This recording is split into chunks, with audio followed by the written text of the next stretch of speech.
Welcome to Equine Assisted World. I'm your host, Rupert Isaacson, New York Times best-selling author of The Horse Boy, founder of New Trails Learning Systems and LongRideHome.com. You can find details of all our programs and shows on rupertisaacson.com. Here on Equine Assisted World, we look at the cutting edge and the best practices currently being developed and established in the equine assisted field. This can be psychological, this can be psych, this can be physical, this can be all of the conditions that human beings have that these lovely equines, these beautiful horses that we work with, help us with. Thank you for being part of the adventure, and we hope you enjoy today's show. Welcome back to Equine Assisted World. I've got Shea Stewart.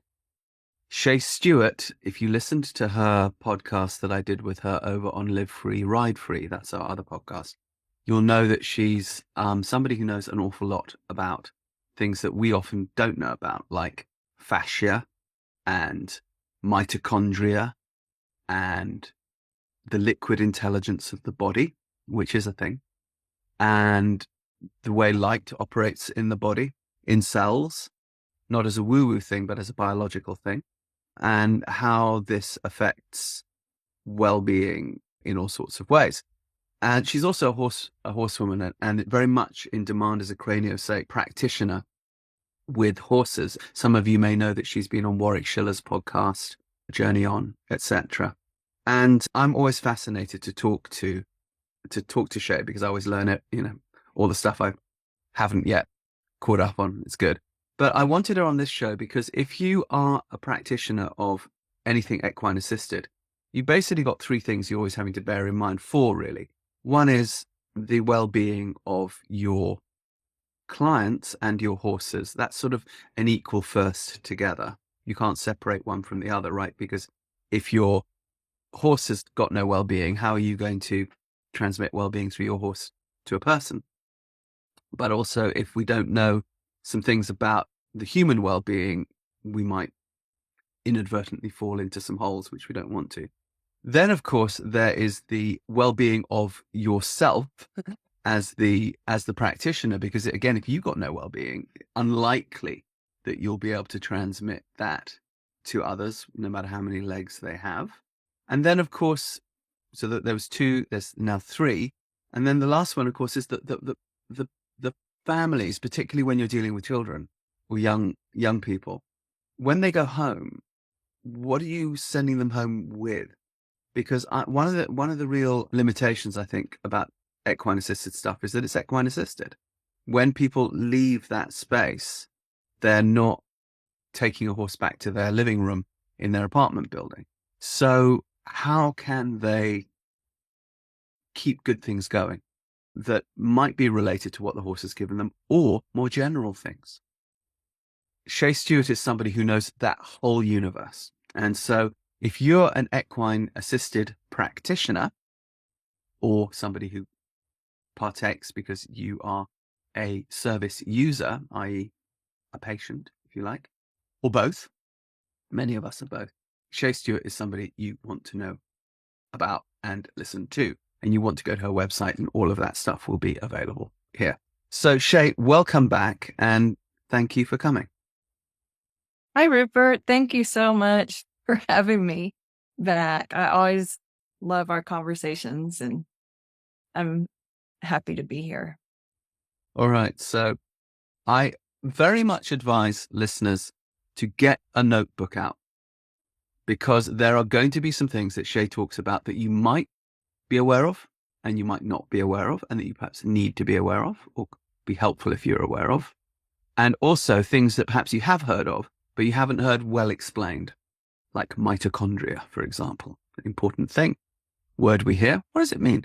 But let's start first with, Shea, you're a craniosacral therapist, first and foremost. That's where it sort of began with you. What is that? How is that helpful to horses and humans?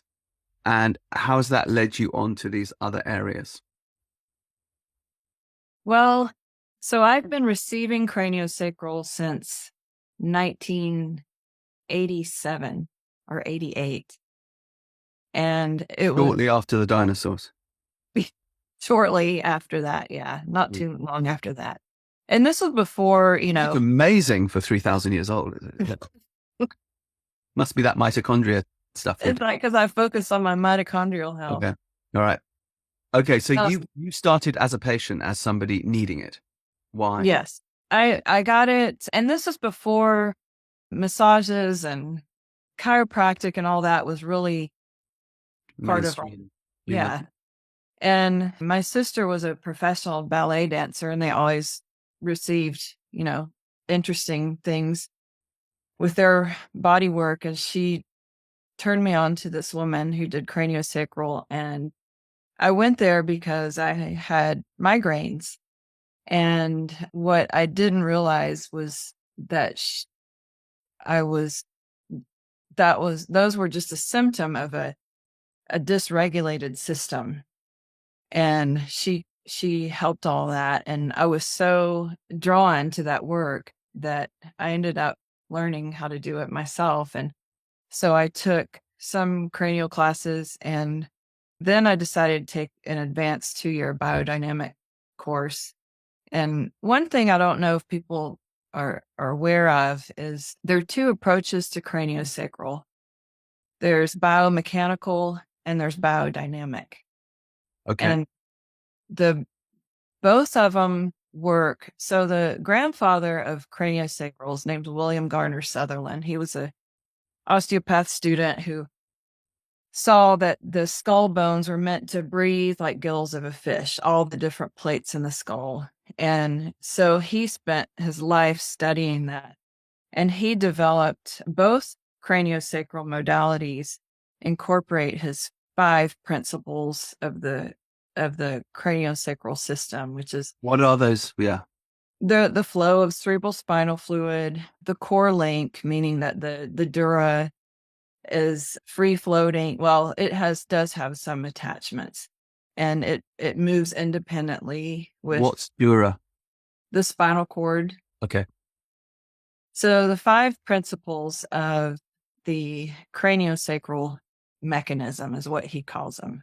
There's the cerebral spinal fluid flow, the dura, the core link, the sutures, the movement of the bones with it. They're all joined together by sutures. So they all have a motion. So that's the nervous system, how it acts independently of this. And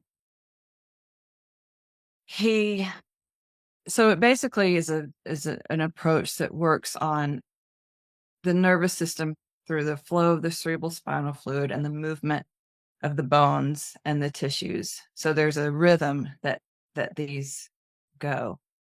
And then later on in his life, he found that when he was called to work on a dying man, he felt that there was a presence in the room that moved through the person. And this, when he called this, he was a Christian mystic. He called this the breath of life, which we now call primary respiration. So he had his first 5 principles, and then he had 4 more after that, which start with primary respiration, the mutual field between practitioner and client, the relational field is what he called it. And the biomechanical approach, their entry point into the craniosacral system is through the cranial rhythmic impulse, which is, if you look at the body as being like an ocean that's contained within skin, there's different waves of movement. There's the surface waves, which are just like the ocean, which are a little faster. And then as you go deeper, the motions get slower. So the biomechanical approach, their entry point into the system is the faster surface cranial rhythmic impulse, which is not really fast. It's a impulse that's 6 to 12 minutes per cycle, which is this, actually, ironically, is the same. I don't know if it's ironic. It's the same wave as the geometric pulse of the earth. And makes sense. Yeah. And Yeah. that 6-minute cycle is also the timing of the coherent breath. So it's a slow rhythm. And then the biodynamic approach, we focus on William Garner Sutherland's later principles, which the entry point is primary respiration, which is the deep, long tide, the stabilizing rhythm of the body. So it's like the slow rhythm that stabilizes and supports life. CRI may come up in a session, but we focus more on the slower rhythms. So that's mainly the difference. But with this, we also look at the embryo as our archetype. So when we're just a single cell post-fertilized egg, the fluids in the cell know what our body's going to be. And these fluids have memory. It's like a blueprint of us. And this fluid has the memory of us. So we access the fluid body in the person or the client, whatever, the horse, accessing what we call the inner embryo, which is the origins of our health. And the fluid body, this is what got me into quantum biology is, so in the biodynamic world, we focus on the fluid body and the rhythm of primary respiration. And quantum biology, it actually explains what the fluid body is from a scientific point of view. Please go on. What is quantum biology? I'm actually Googling it as I ask you this. Oh, you are? Yeah. But please tell us, because it sounds intriguing. So quantum biology is basically the study of mitochondrial health through light, water, magnetism. Those are the basic principles of quantum biology. It's the intersection of quantum physics and biology. Right. What I've got here is quantum biology is the field of study that investigates processes in living organisms that cannot be accurately described by the classical laws of physics. This means that quantum theory has to be applied to understand these processes. Would you say that's fair, or? Not really. I mean, Okay. they can be explained. There are people that are way smarter in the field than I am, because it's something that I've just been studying the last year.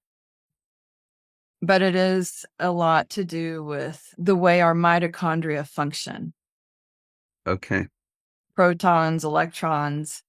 Right. It's interesting too. It seems to go back to Schrödinger, who a lot of people know the name, but they don't know who he was. He was the guy who did the experiment with light. Is light a photon, i.e. a fixed thing, or is it a wave? And he found out that it was both, because that argument had been raging for centuries.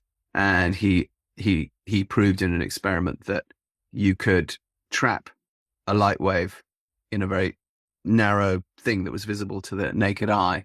And when you didn't look at it, it was a wave. And when you looked at it, or when something measured it, it was a particle. And that therefore superposition things could be different things at once. Like when you toss a coin and it's spinning in the air before it comes down, it's both heads and tails, right? It's both in potential. And then it's only when it hits the ground and you observe it that you see which one it is. Very similar. So I'm interested now. Let's ground this. Two things. One, craniosacral work. When my son Rowan was at his most severe, I took him for craniosacral work, and he couldn't stand even the gentlest attentions of the therapist because it seemed to overwhelm him. So we would wait till Rowan had fallen asleep, and then the craniosacral person would work on him very gently while he slept in that deep sleep. So, and then we'd take him home, and we'd do this about 11 o'clock at night. Shows what you'll do as an autism parent, drive an hour in to sit down hour out, to do this. But there always was a difference in him afterwards. And then the second thing is those people who know our work with movement method know that one of the things we do is sacral rocking that enhances not just oxytocin, feeling good and connected and communicative, but also your cerebral spinal fluid flow, which of course is good in all sorts of ways. So but I had not until I met you run into terms like quantum biology or living a circadian lifestyle or quantum lifestyle as things that could be beneficial for horses and humans. And I'm going to get you to explain those. And then, the experiences that we've had with the work that we do, particularly with autism and communication, seems always to be enhanced by sacral rocking. So, and then one of the first neuroscientists to endorse horseboy method and movement method was a guy called Dr. Robert Navio, who was the head of the Mitochondrial Institute in University of California, San Diego. So this brings us to this word mitochondria, which the mitochondria, the mighty anaconda. Well, no, one's brain could go other ways there.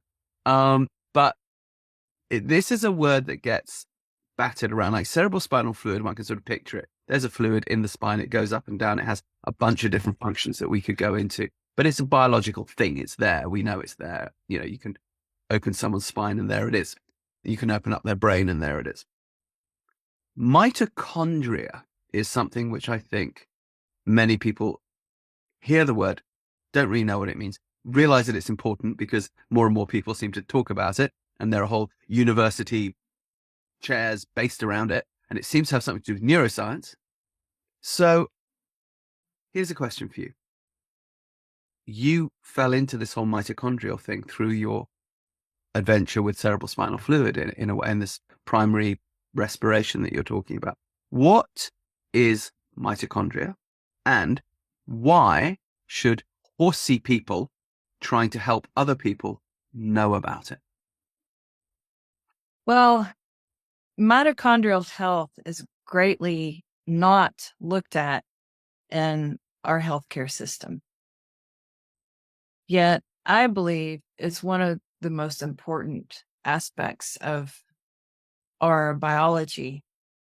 Mitochondrial health and our fluid body, I believe, are the most important aspects. So mitochondria are actually, they're organelles that live inside each cell. So every cell in our body has thousands to millions of mitochondria inside of them. Little organs doing stuff, telling the cell to do stuff. Yep, they are known as the energy makers, like I can't think of the term people use with it. Basically, they make ATP, which is an energy, but that's not all they do. They make CO2, they make water, they make infrared light, they make oxygen, and they need special things in order to do this. And the most important thing that they make is water. It's a deuterium depleted water. But mitochondria need electrons in order to do this. And they also need light frequencies in order to function properly. Just quickly, you mentioned something called ATP, and I went, "Ooh, what's that?" when it's at home. So just for listeners, it's chemical energy produced by the mitochondria chemical energy produced by the mitochondria is stored in a small molecule called adenine triphosphate, ATP. Okay. So it's like the battery storage.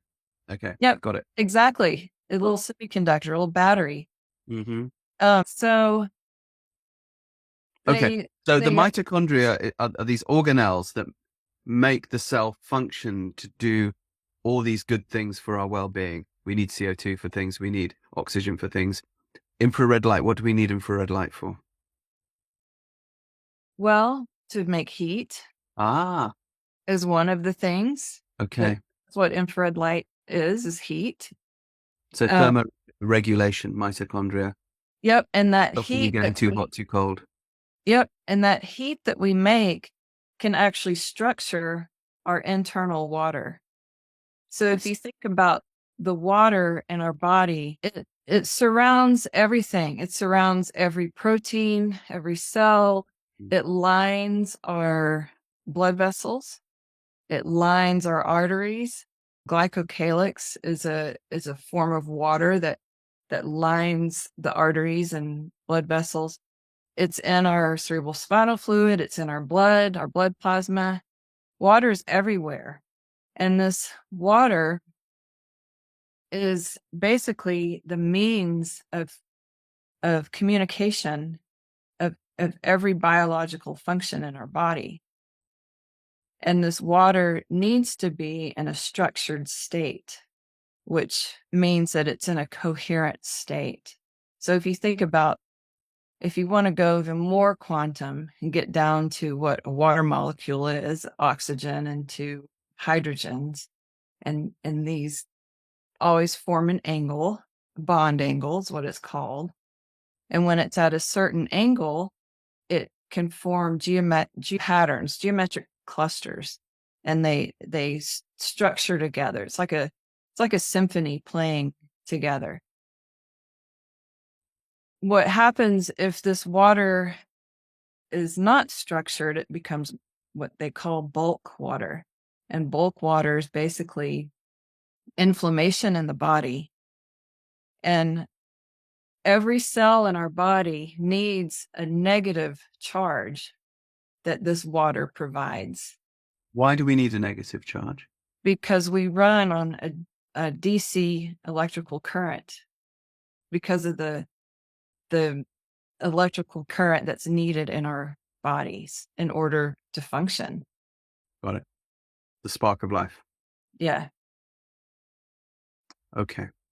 So someone's listening to this going, all right, well, I'm shoveling shit right now, listening to Rue and Shea talk about this mitochondria thing. And I've got, the kids who are coming, or I've got, a group coming for their equine assisted thing in 15 minutes. Why should I care for my horse? And okay, about this mitochondrial thing. And okay, I can be aware of it, but what does my awareness of it allow me to do to be better for my horse and for my human? I think it's understanding our biology better so we can be optimal. Because when our mitochondria is optimal, then we can think better.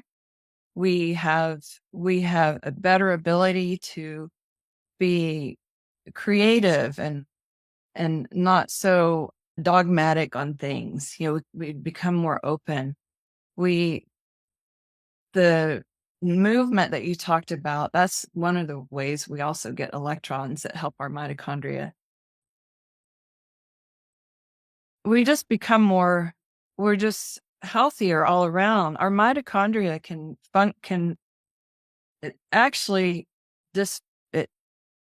we don't notice a dysfunction in our mitochondria until it's dysfunctioning at about 70%. Okay. So once we notice something wrong, like my back pain that I've been dealing with, that's if you boil everything down in the quantum world, we believe that all diseases, all health issues come down to a mitochondrial dysfunction. Mm-hmm. And our modern lifestyle is dysfunctioning it at a high rate of speed because of the light environment we live in, the tech use, the indoor life, we're always seeking comfort. None of these do any or beneficial to our mitochondrial health. And the same with our animals. they're like canary in the coal mines when it comes to mitochondrial dysfunction, or the things that are dysfunctioning our mitochondria. They're even more sensitive to it. And some people are more sensitive than others. Women are more sensitive because we need that energy to create life. So that, in a sense, makes us more sensitive to things that aren't natural to our biology. Okay, so what can I do as an equine assisted practitioner to optimize the mitochondrial health first of my horses? Because that's who I'm going to be working through to these humans that come to. Then we'll get to the humans. How can I Okay. optimize my mitochondria? How do I get quantum horses? Quantum horses. Loads more horses. So that's what we all do. Yes. So the things in our life that mitochondria love are native electromagnetic frequencies, Okay. Why? because that's what That's help. plugging into the earth. That's plugging Yep. into the natural rhythm. That's, yep. Okay, got The it. only electromagnetic frequency that our biology understands is that from the sun and that from the earth. Okay. The Schumann resonance, the geometric magnetic pulse, the light frequencies from the sun. This is connecting to nature. So our horses, they also rely on a circadian rhythm. Circadian rhythm is not just, oh, I'm up during the day and I'm asleep at night. Mm-hmm. It's every single cell in our body relies on a circadian rhythm. The cells in our kidneys, the cells in our lungs, the cells in our liver. And when there's a dysfunction, a lot of times it's because the circadian rhythm of that actual body part can be off. And usually it's a body part that has more mitochondria. So we have more mitochondria in our heart and our brain and women and the eggs. So a lot of our dysfunctions are, cardiovascular diseases, stuff, things like dementia and things like that. So for horses, what we can do from a quantum perspective to keep our horses healthy and living in a proper circadian lifestyle would be outside in sunrise, no fly masks on. Ideally, the sun should also touch their fur. So fly sheet or blankets, some horses need the warmth, but it is nice for them to get full spectrum sun at some point. Morning is good. Solar noon is good. No barn lights at night. Anytime a light is turned on after the sun goes down, it's a melatonin disruptor. It basically stops the production of melatonin. It stops the release of melatonin that's been producing all day from serotonin. Mm-hmm. So when we have a light on in the barn, not only does that disrupt the processes that the body's going through in order to shut down, to go to sleep, to heal and repair, but a lot of these lights also have that flicker that we talked about. It's not something that you can see visibly, but all LED lights have this. And the flicker in an LED light is different from the flicker from the old incandescent bulbs because it actually turns on and then all the way off, all the way on, all the way off. And it happens at like 150 times a second. so we don't see it. But you can actually put if you have an iPhone, you can put it on slow motion mode and video your lights and Okay, see if interesting. they have flicker. And what this flicker, and I've seen it in barns where I can feel it now because I'm so, that's the thing, is once you become aware of this stuff, you sense it sooner. And I went to a barn, and the horse that I was working on I could tell he was stressed at the time he was at the tying rack. He kept stretching and yawning and stretching and yawning, but not like a good stretch or yawn. It just seemed stressed. And the lights I could feel the stress coming from the lights. So I videoed them, and the flicker was just insane. So I had her turn the barn lights out. It was daylight. You don't need lights in the barn during the day when there's light coming in. And horse immediately relaxed. All that behavior stopped. He took a deep breath and was like, okay. Very interesting what you say, because with autism, one of the known negative sensory triggers that Dr. Temple Grandin first turned me on to when I was a young autism dad was fluorescent strip lights and LED lights, and to get rid of them in the home environment as much as possible. And we did, and it definitely worked for the same reasons that you talked about. And I notice, frequently when I'm going into therapy barns and they've got these massive fluorescent strip lights on, it's like, dude, this is not gonna work well. But Yeah. devil's advocate, we are in Northern England or Norway or Upper Peninsula Michigan, and it's getting dark at 2:00 in the afternoon or whatever, and the kids need to come for their sessions. You got to have lights on, and so there's going to be a whole evening session that you just can't avoid. So what do we do to make sure that that isn't detrimental? Well, there are companies that are making circadian friendly non-flicker light bulbs. There's a whole Are they doing them on the big enough scale that you could light an arena with them or a barn? I know there was somebody in my applied quantum biology course I took who was designing lights. He was in the UK, I think, and he worked for a light designing company.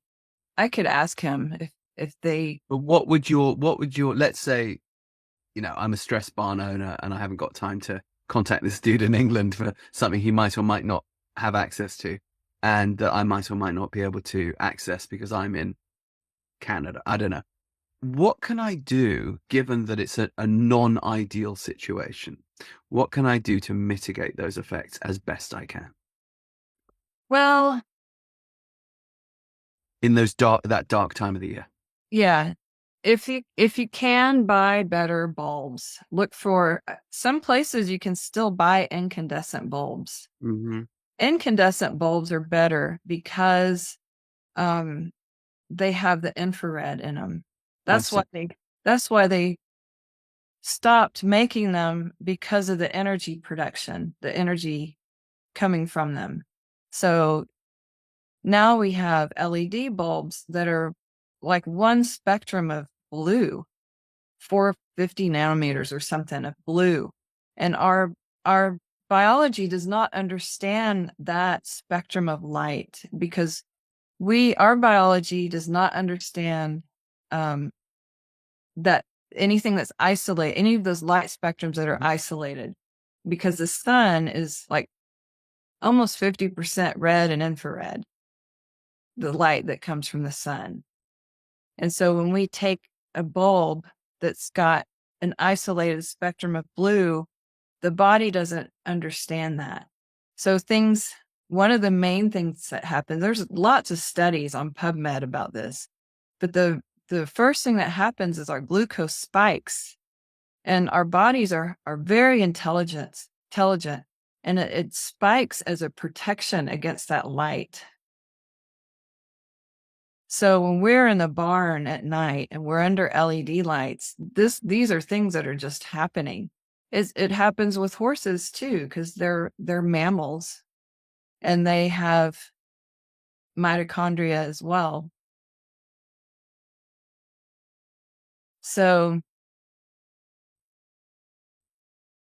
one thing that I did in my house before I started replacing all the bulbs is I bought that red vinyl tape you use to put on like a broken tail light.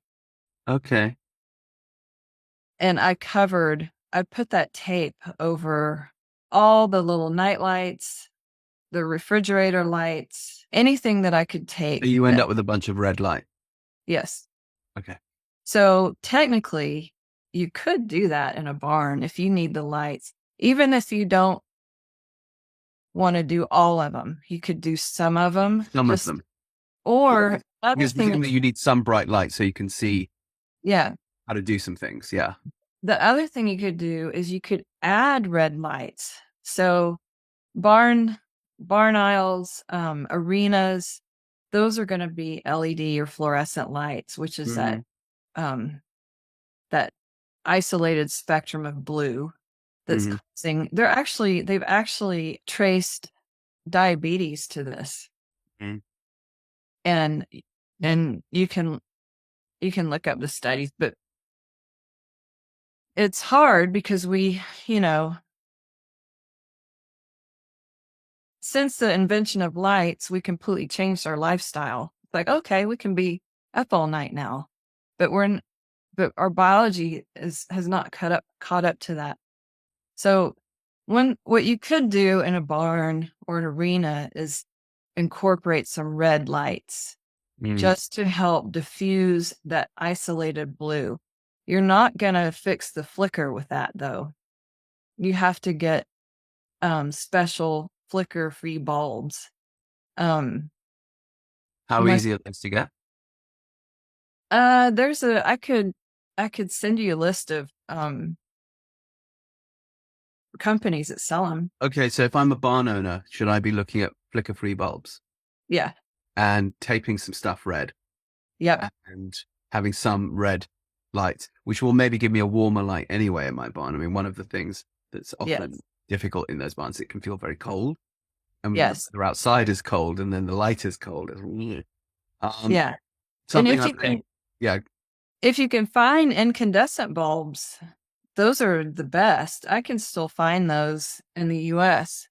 I know some countries are completely banned, but something which I found helpful was because when I'm doing, say, an equine assisted session in the evening, I don't actually need very bright lights for that because I'm not jumping. I'm not needing to see my way exactly into a fence, where dull light, could be dangerous or something like that. So I, in some cases, even worked to candlelight. Yeah. And that sort of thing, which in an arena, speaking of a small arena, you really can, or even switching off half the lights and only having part of the lights on and switching them on. What I started experimenting with sometimes was switching them on down the end of the arena, but working a little bit in the less lit bit of the arena so that we weren't fully. I've sort of played around with these things and it's, I would say I've observed good effects with the kids.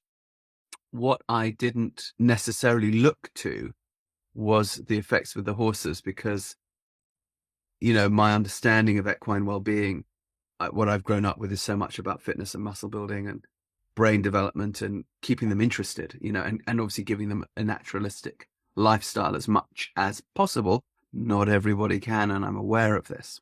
And I don't want to shame people who can't. Like, we've got a really good horse boy and movement method practice in the middle of Dublin. And it's a really important service. They're serving urban kids who would never get access to this normally. We think, Ireland, everyone's got horses, but actually Dublin's as urban as anywhere else. And they don't have the facilities. They do what they can, and they're inventive and they also send their horses out regularly and rotate them out to the country or long breaks in fields for a few weeks and then bring. So, they're doing their equine well-being as well as they possibly can. But with the best will in the world, we know that not everybody can have the state of Montana as, their backyard sort of thing. So we all can't have 1,000 acres for our horses to run free on. Indeed. Yeah, you do the best you can. I had that too in my barn that I had in California. Uh-huh. So how did you get around that when you were running your barn? When they were lived in small paddocks. So I just got them out as much as I could. I made their turnouts interesting, with like a new branch for them to Like, how did you, play with, or, barrels, to go around, things to keep their brain engaged. I yeah, made sure their living space, they were next to horses they liked.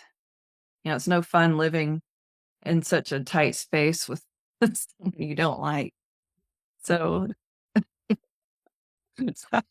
sure a lot of people are laughing.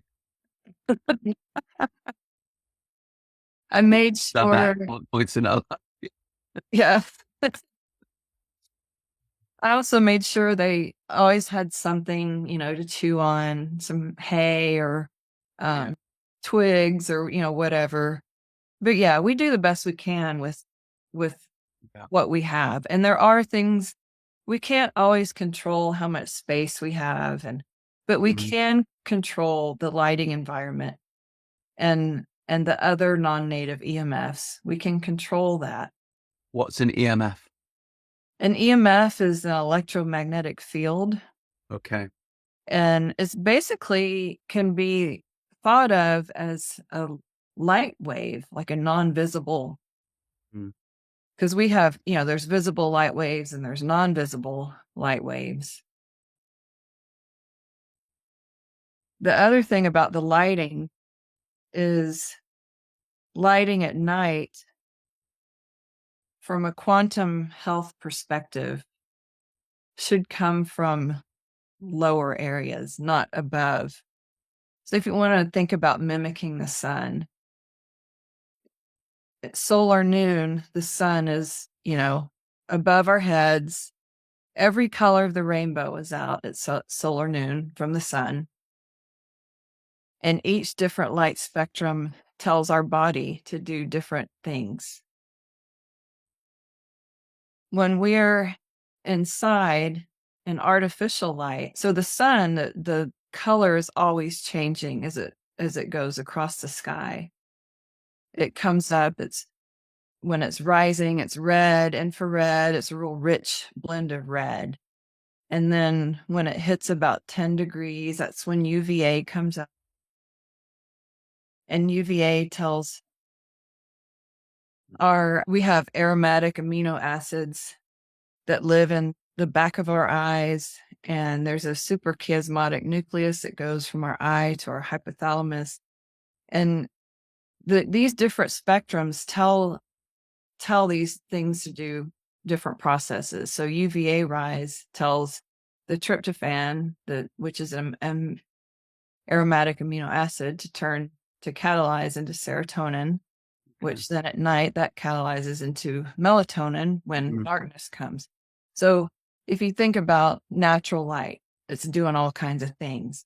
Artificial light is one spectrum, and it's a spectrum we don't understand. Mm. And if you have it on in the barn all the time, I mean, luckily most barns do get natural light that comes in and kind of diffuses it.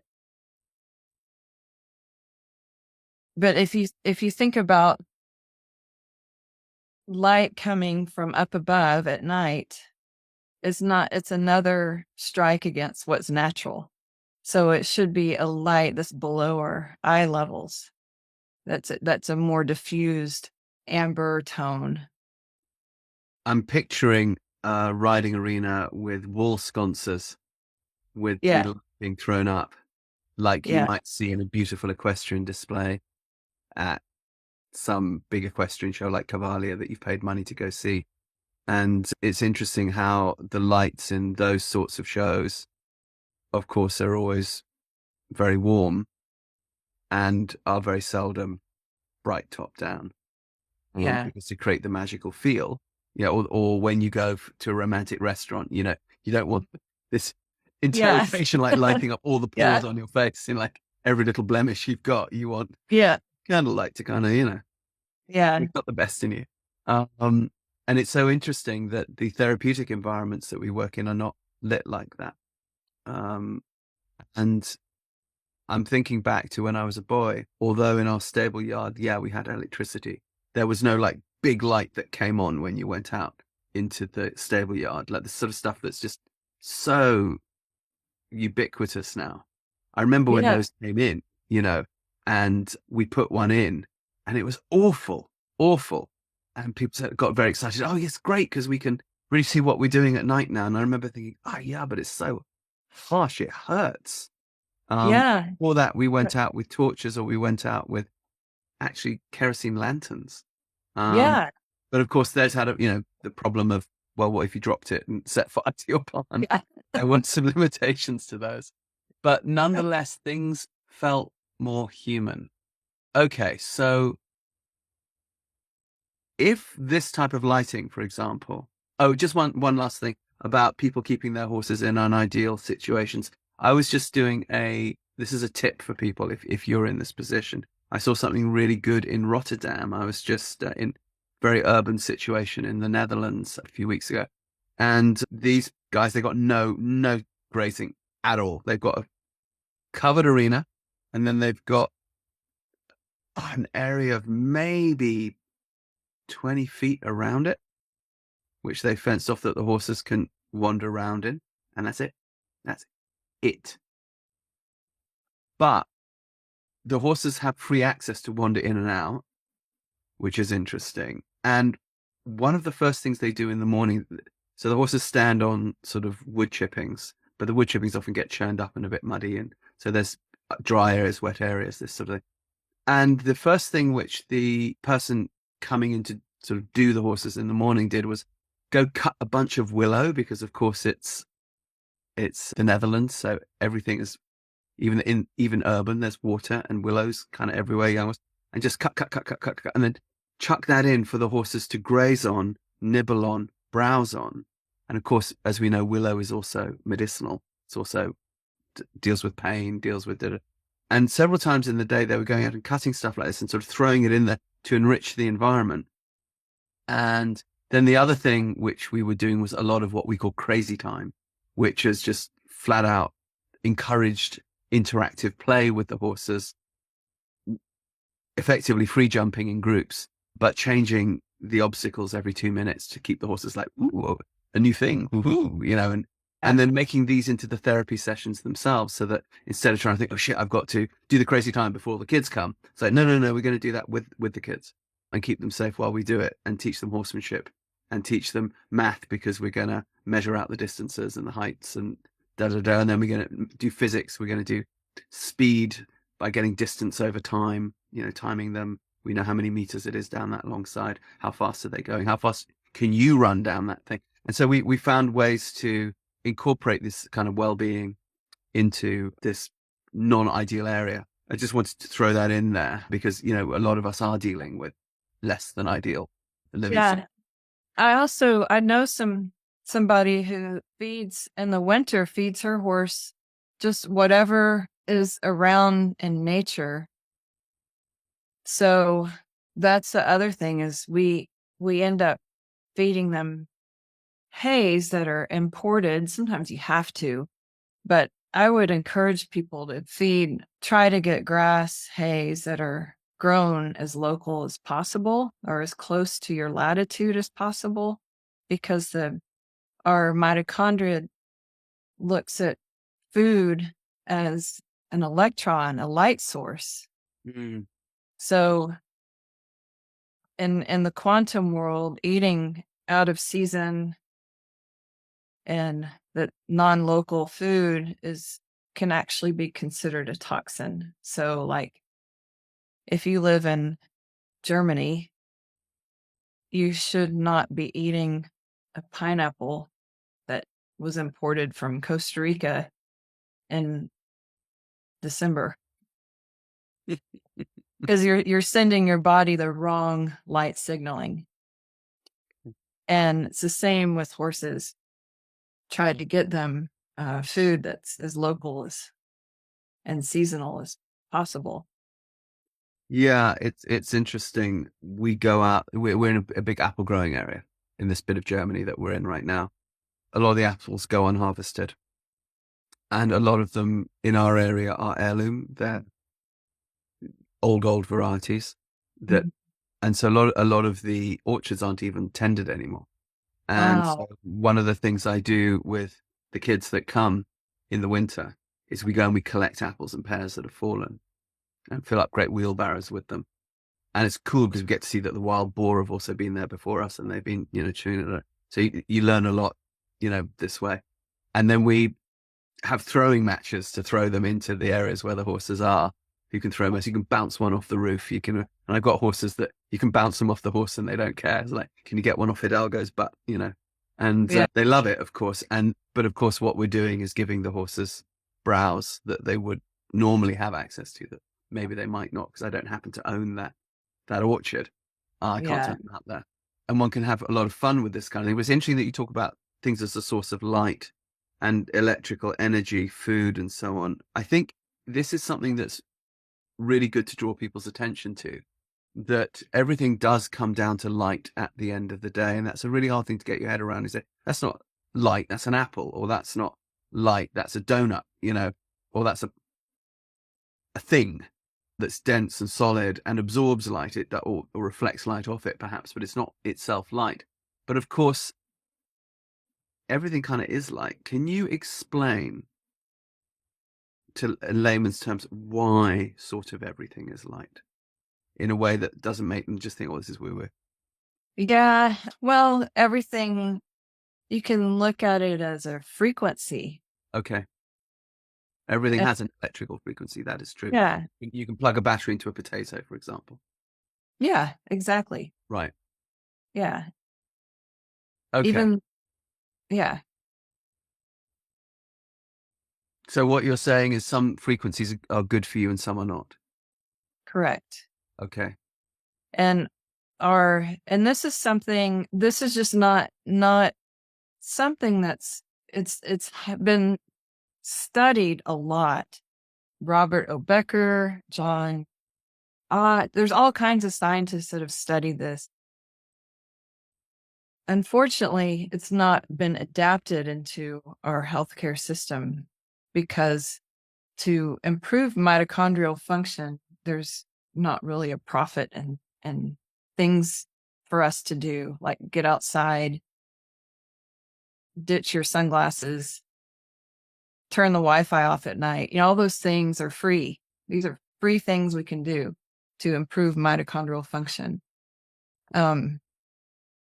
And there, and we look at mitochondria, they can be looked at as our sixth sense, because they sense the electromagnetic fields around us. They sense the lights, and they do things with that information. It's all information that our body's receiving to do special things. And one of the most important things that our body does with that information is make internal water, our internal fluid body. And then there are things that prevent our mitochondria from doing that. And those are the non-native EMFs. The Electromagnetic fields. the ones that are man-made are causing mitochondrial damage and preventing our fluid body, preventing our mitochondria from making the water it needs, the water that our cells need. Our internal water is actually more important than the water we drink. And it's like, you can look at our fluid body or our internal water as a part of our anatomy. It's an anatomical structure, so to speak, Okay. that gets highly ignored. Yet it's very important to have that inner hydration for everything to be optimal. Why might we want to turn off the Wi-Fi at night? Well, so like I said earlier, the only electromagnetic field that our body recognizes comes from the sun and the earth.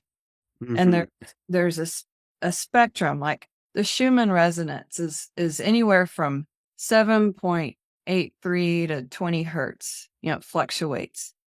And our alpha wave of our brain is 7.83 hertz.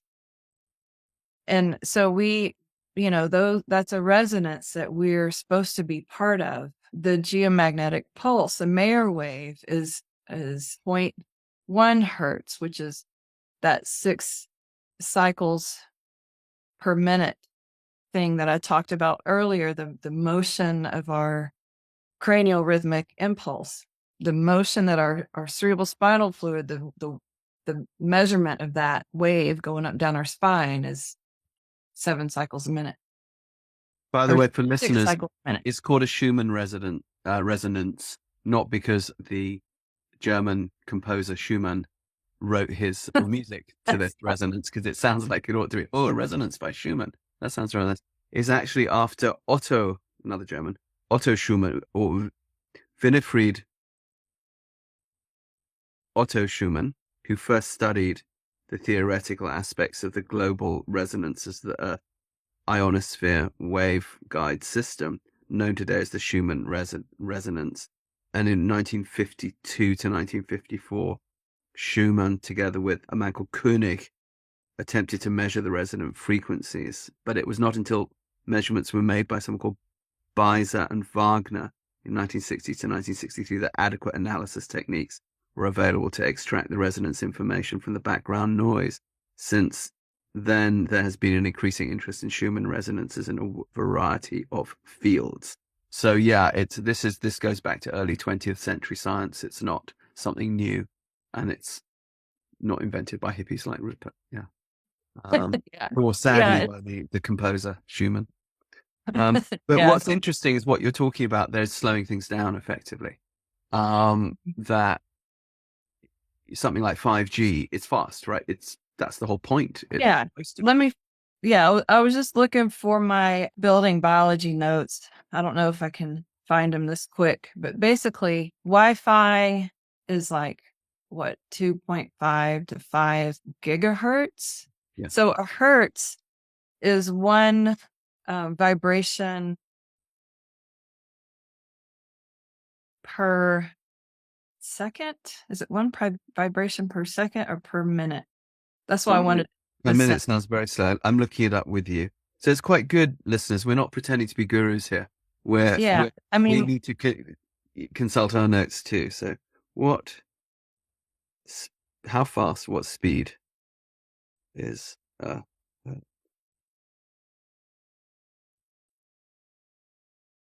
1 cycle per second. Per second. 1 vibration per second. Yeah.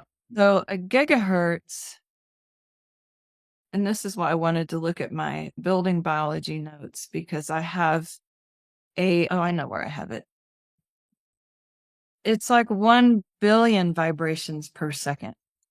That's quite fast, yeah. Yeah. So if you think about that vibration on our biology, I see. when we're the fastest one we're used to is maybe up to 100 hertz. Right. Probably.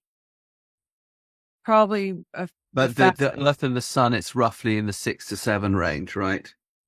And the alpha brainwave state, which is the sort of meditative state, is 8 to 12.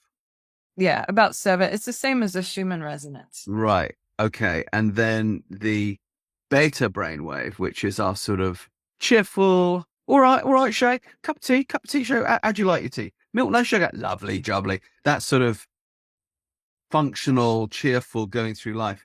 That's seems to be our fastest functional one, between 12 and 35 hertz. It's a big range, but it can also be it's your attention's on, but there can be anxiety involved with that one.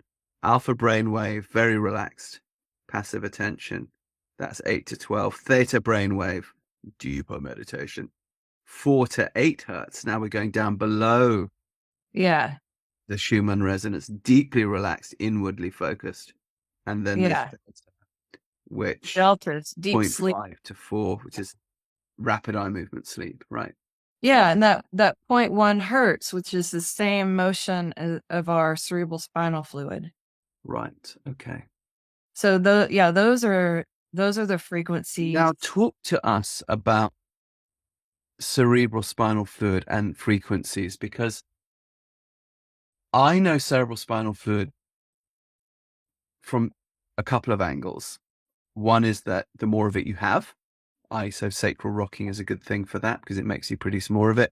Your stem cells that replace the dead cells of your gut, heart, and brain, which are all neurons, get replaced more efficiently, a bit like a factory conveyor belt operating better.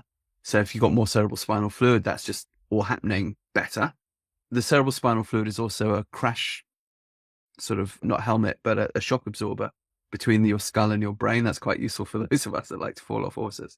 And also it makes your spine more elastic. So it's to do with your biological age.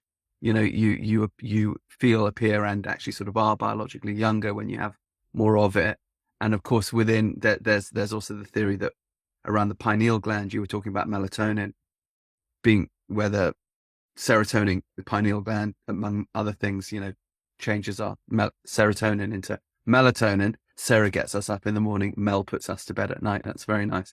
But if there's enough cerebral spinal fluid pressing around the pineal gland, it can cause that melatonin to go through another molecular shift and become dimethyltryptamine through an electrical charge, through friction of little crystals being rubbed together in the pineal gland, pushed by that fluid from the outside. And of course, dimethyltryptamine, DMT, is strong hallucinogen and makes us see God and angels and things. And that's all rather nice.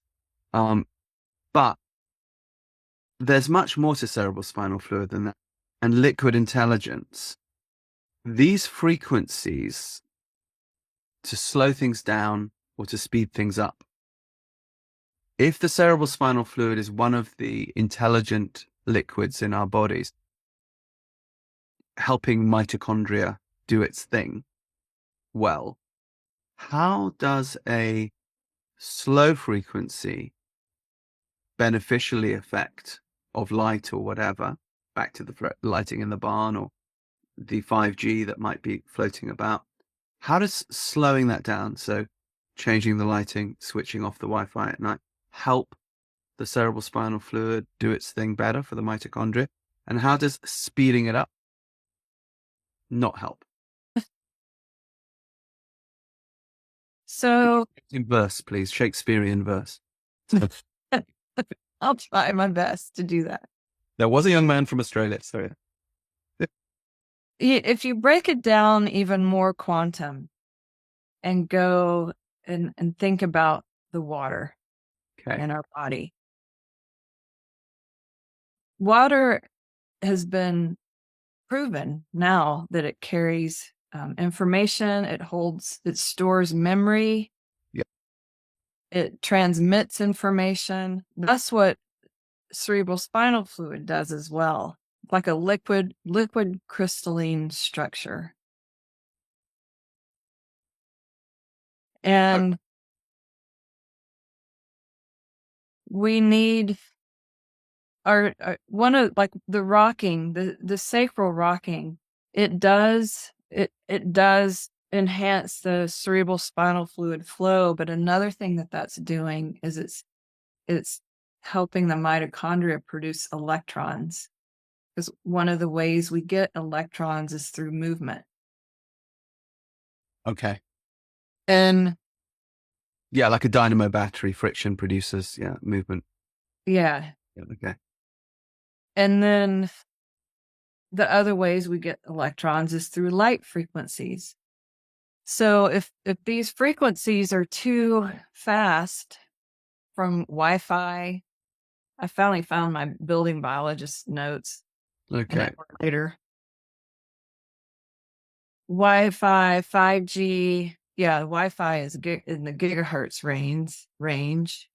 mobile phones are in the gigahertz range. So when we're getting bombarded with those pulses, it's preventing our mitochondria from making the internal water we need. It's also which that will then disrupt the flow of cerebral spinal fluid. I see.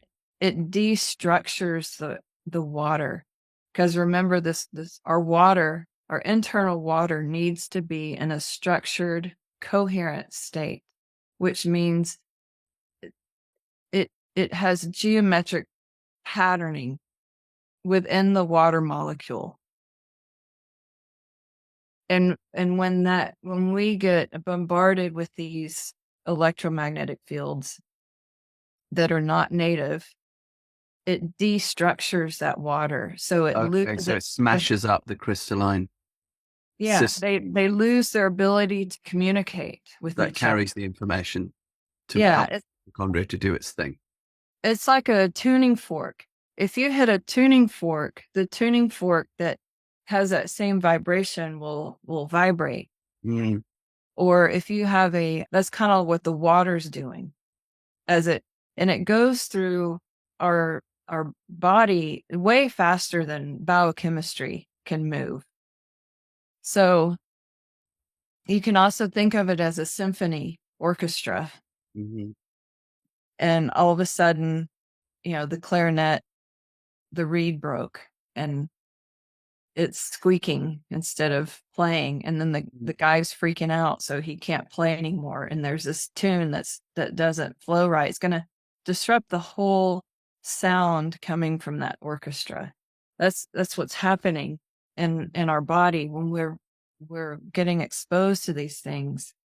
And we're all exposed to them because it's everywhere. All we can do is try to mitigate it as best we can. And when our body is not able to make the internal water we need, the cells lose that positive charge, and then health declines. How is that linked to inflammation and autoimmune? Well, that's where it all starts. Inflammation is bulk water. Inflammation is water that no longer has a structure. So if you disrupt the crystalline structure of the water that is carrying all this biological information around and is electrically charged in a certain way to put that information into action, if you disrupt that with stuff that's too fast, it becomes bulk water and builds up rather than flowing through, and that's inflammation. And then that triggers autoimmune stuff as well as chronic pain, mitochondrial disorders, fibromyalgia. Yeah, and fibromyalgia, MS. In one of my quantum biology groups, there's a lot of people that are very sick in these. And just by addressing their mitochondrial health, they're getting better. So I know a couple people that have diagnosed MS, and they don't have any signs of it anymore, just by they had to make huge changes. I mean, that a lot of people, might not be able to, but just by and fibromyalgia, and I mean all kinds of autoimmune things. It's just a mitochondrial dysfunction. So we need to learn ways to. Right. So if we're working in environments where there's just a ton of shit lighting, and adding to that, maybe you've got some power lines nearby, and adding to that, maybe you've got 5G floating about, and adding to that, you've got this, and adding to that, you've got that. You can expect some knock-on effects in yourself for non-well-being, for your horses in non-well-being, and for the clients that you're working with in non-well-being. That I get. So we looked at some potential mitigating solutions. You said you could change the lighting, you could make it redder, you could make it more natural, you could make it more from the ground up, not from the top down. You said you could switch off the Wi-Fi at night. So the Wi-Fi is huge. Okay. And then, and especially for children, What about if lights? What about security lights that come on and off and that sort of thing? Through, let's say it's in the barn, and there's lights coming on and off. Or I would change them to red bulbs. okay. So if you feel you've got to have a security light, change it to a red bulb. Yeah. And at least if And that's coming on and off it. Yeah, you can easily get red bulbs. Some people even get reptile lighting from the pet stores. Because those you can get different spectrums. Oh yeah, the ones that you use to hatch chickens. Yeah, those. And then there's UV lights and there's all kinds of lights for lizards. Right. And those are okay after dark if they come on? Mm-hmm. Yeah, I mean, you don't want them on. You want your lights low at night. You don't want these, bright, blinding lights. Yeah. And people, I hear people complain that they don't see well. They don't have good night vision. And that's a direct symptom of having too many lights on at night and and wearing sunglasses during the day. So your pupils are losing that ability to fully dilate or fully contract so you can see properly. One of the other things which we often encourage people to do with, say, horse boy movement method is work outside. And the reason for that is just fewer bad sensory triggers, of course, in nature, because we're an organism, we're designed for nature. So do we want to be in an arena which is relatively sterile? Or if possible, do we want to be out on planet Earth where, we're supposed to be? And also we want the child or the person to respond to the natural world, because that puts your brain on high alert. We want them walking places across fields or on woodland paths where they have to think a bit about where they put their feet, because that creates the protein BDNF in the brain-derived neurotrophic factor, increases cognitive function, blah, blah, blah. But what I hadn't thought about it from a point of view before is, of course, if one goes outside, then one can get away from some of these not so good, what you're calling EMFs. So if one is working with one's clients constantly in arena, client comes in the arena, Bob, there's your session, 10-minute break for a cup of tea. Another client comes in for the arena, Bob, before you know it, you've looked up and you've spent 10 hours in an arena, and so have your horses. Is another reason to get out of the arena for your work so that you can help your mitochondria. Oh yeah, you need to be out in that natural light. And it's something, because we think, oh, yeah, natural light, vitamin D, people get that. But it's a relatively new concept, I think, for a lot of people, this idea of it'll help your mitochondria. So again, just because this is new for people, I know for you, you've gone, you live in that rabbit hole, but so you've got very long ears now. They're very fetching. For people who are still getting to grips with that, why is being outside going to help their mitochondria and therefore help them with chronic pain, autoimmune, blah, blah, blah, and their horses too, skin conditions, why is the outside going to help? Because we're circadian animals. Okay. We need to be in sync with the sun, the light from the sun, the different rays from the sun, the different light spectrums. And we need to be in sync with the darkness at night. And whenever we move away from that, we're disrupting our circadian rhythm. And when that's disrupted, that's when health declines. There's been a lot of studies on shift workers, and there are things that even shift workers can do with mitigating, disrupting the circadian rhythm. It just depends on, what their shift work is. But for people, another thing you can do course, this doesn't help horses. If you're working in barns at night, you can get blue blocking glasses. So, Okay. Blue blocking glasses. Interesting. Tell us yeah. about it. So blue light blocking glasses, there's a lot of different companies that make them. You just have to make sure that they test them. So you can't go to Walmart and get a pair of blue blocking readers. Okay. They have to be like the daytime blue blocking glasses are yellow lenses. The nighttime blue blocking glasses are red lenses. And Okay. you can also get orange lenses for like in the morning or in the evening if you still have a couple hours before you want to start winding down for bed. The light that comes through our eyes. So I mentioned before, we have a nucleus that goes from our eye to our hypothalamus, and that basically sets our circadian clock, the suprachiasmatic nucleus. And we also have aromatic amino acids. We have non-visual photoreceptors in our eyes, but also all over our body, all over our skin. So that's why sunglasses are not good, because your eyes and your skin need to be on the same circadian rhythm. Right. And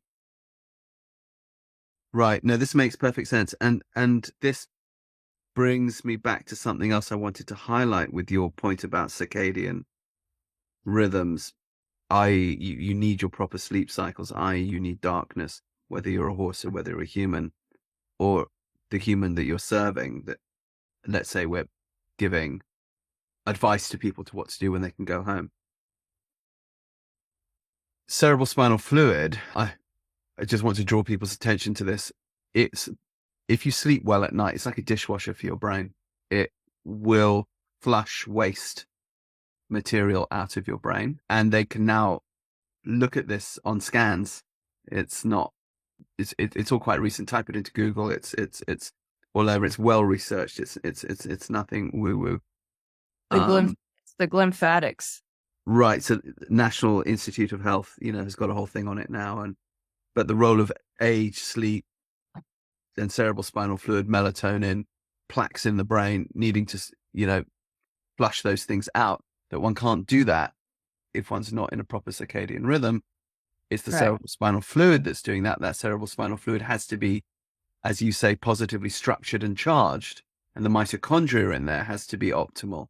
But we can do all of that by kind of changing our lighting and being outside more. Yeah. Yeah. Because that cleaning that our cerebral spinal fluid does for our brain at night is, our cerebral spinal fluid is on a circadian rhythm, and it relies on melatonin to be released. And melatonin is not only made in our pineal gland, it's also made in our mitochondria. Okay. And it's being made all day long. And then it's the darkness at night that tells it to release. Got it. And if we don't have that darkness at night, the melatonin does not release. Therefore, the cerebral spinal fluid doesn't do its job of cleaning out the brain. The lymphatic system gets sluggish. It's the same with eating at night.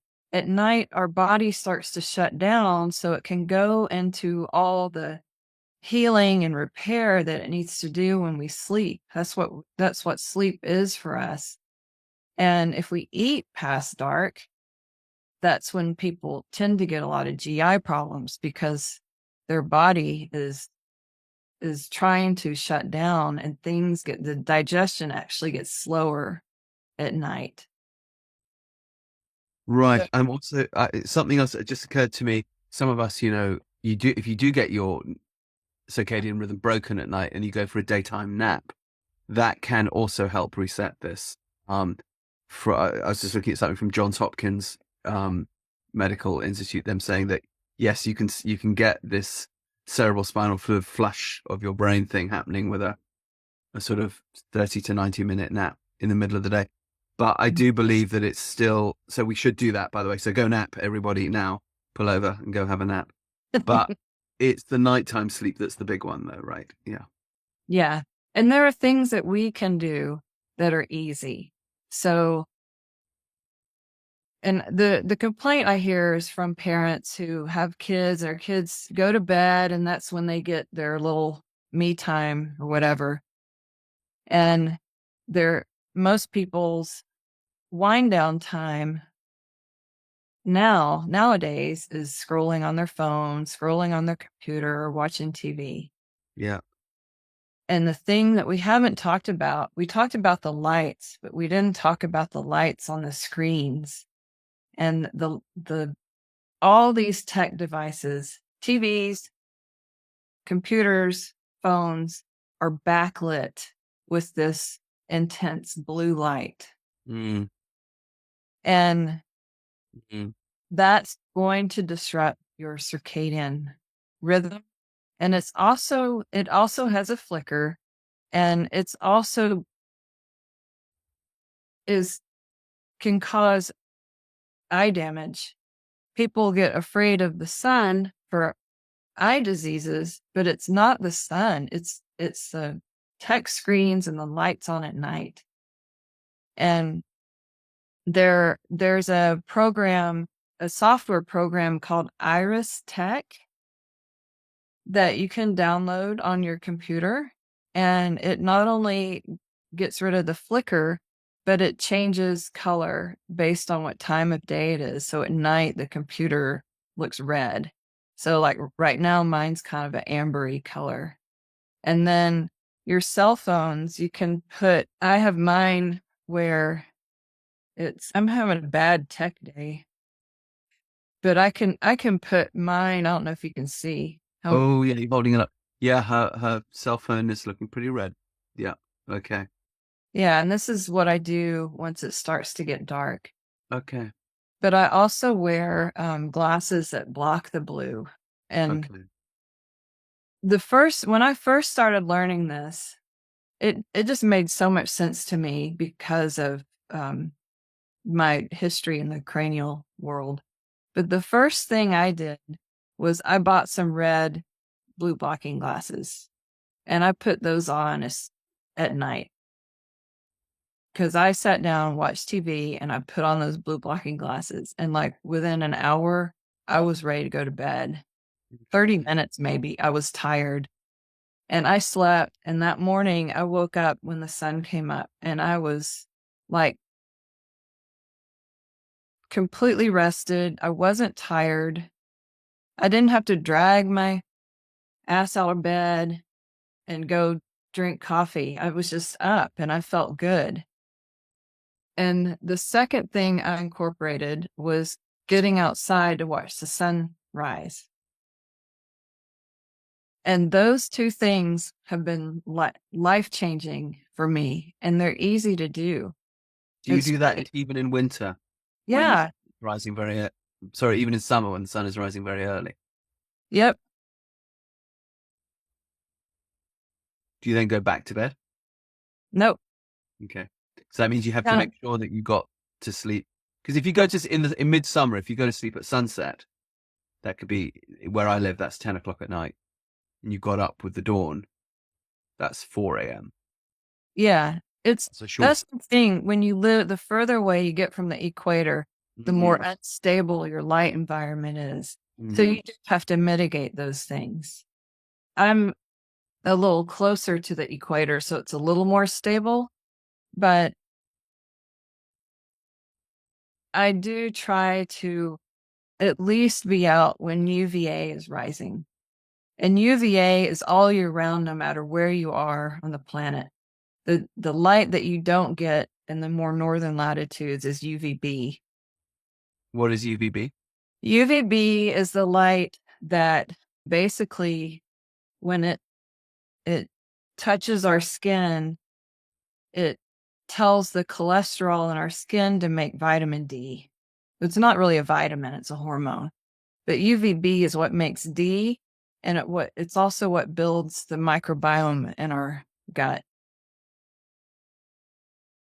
So if we live in the more northerly latitudes, what do we do to mitigate? Well, you don't need, if you're an uncoupled haplotype, you don't really need If you're a what? a haplotype. So everybody's either a coupled haplotype or an uncoupled haplotype. Personal thing to say. I know. Uncoupled haplotypes are basically people who come from more northern latitudes. What does that Coupled, mean? Yeah. it's just how your mitochondria make energy. Okay. So a coupled haplotype would be someone from an equatorial country. They've got more melanin in their skin, and their mitochondria needs more UV light to make energy than ours does. Okay. Like, look at some of the strongest people on the planet are Sherpas. They're not too far from the equator, and they live in high elevations. So they're getting a lot of UV and a lot of magnetism. So they're very strong people. And when you're uncoupled, that just means you're from a more northern latitude. Mm-hmm. Uncoupled haplotypes use UV and cold. So in the wintertime, Interesting. your vitamin D that you make in the summertime, if you're getting sun on your skin without sun on bare skin with no lotions or anything, and you're building your vitamin D, it stores in your body for the winter. So you get up to a certain amount and then you store it.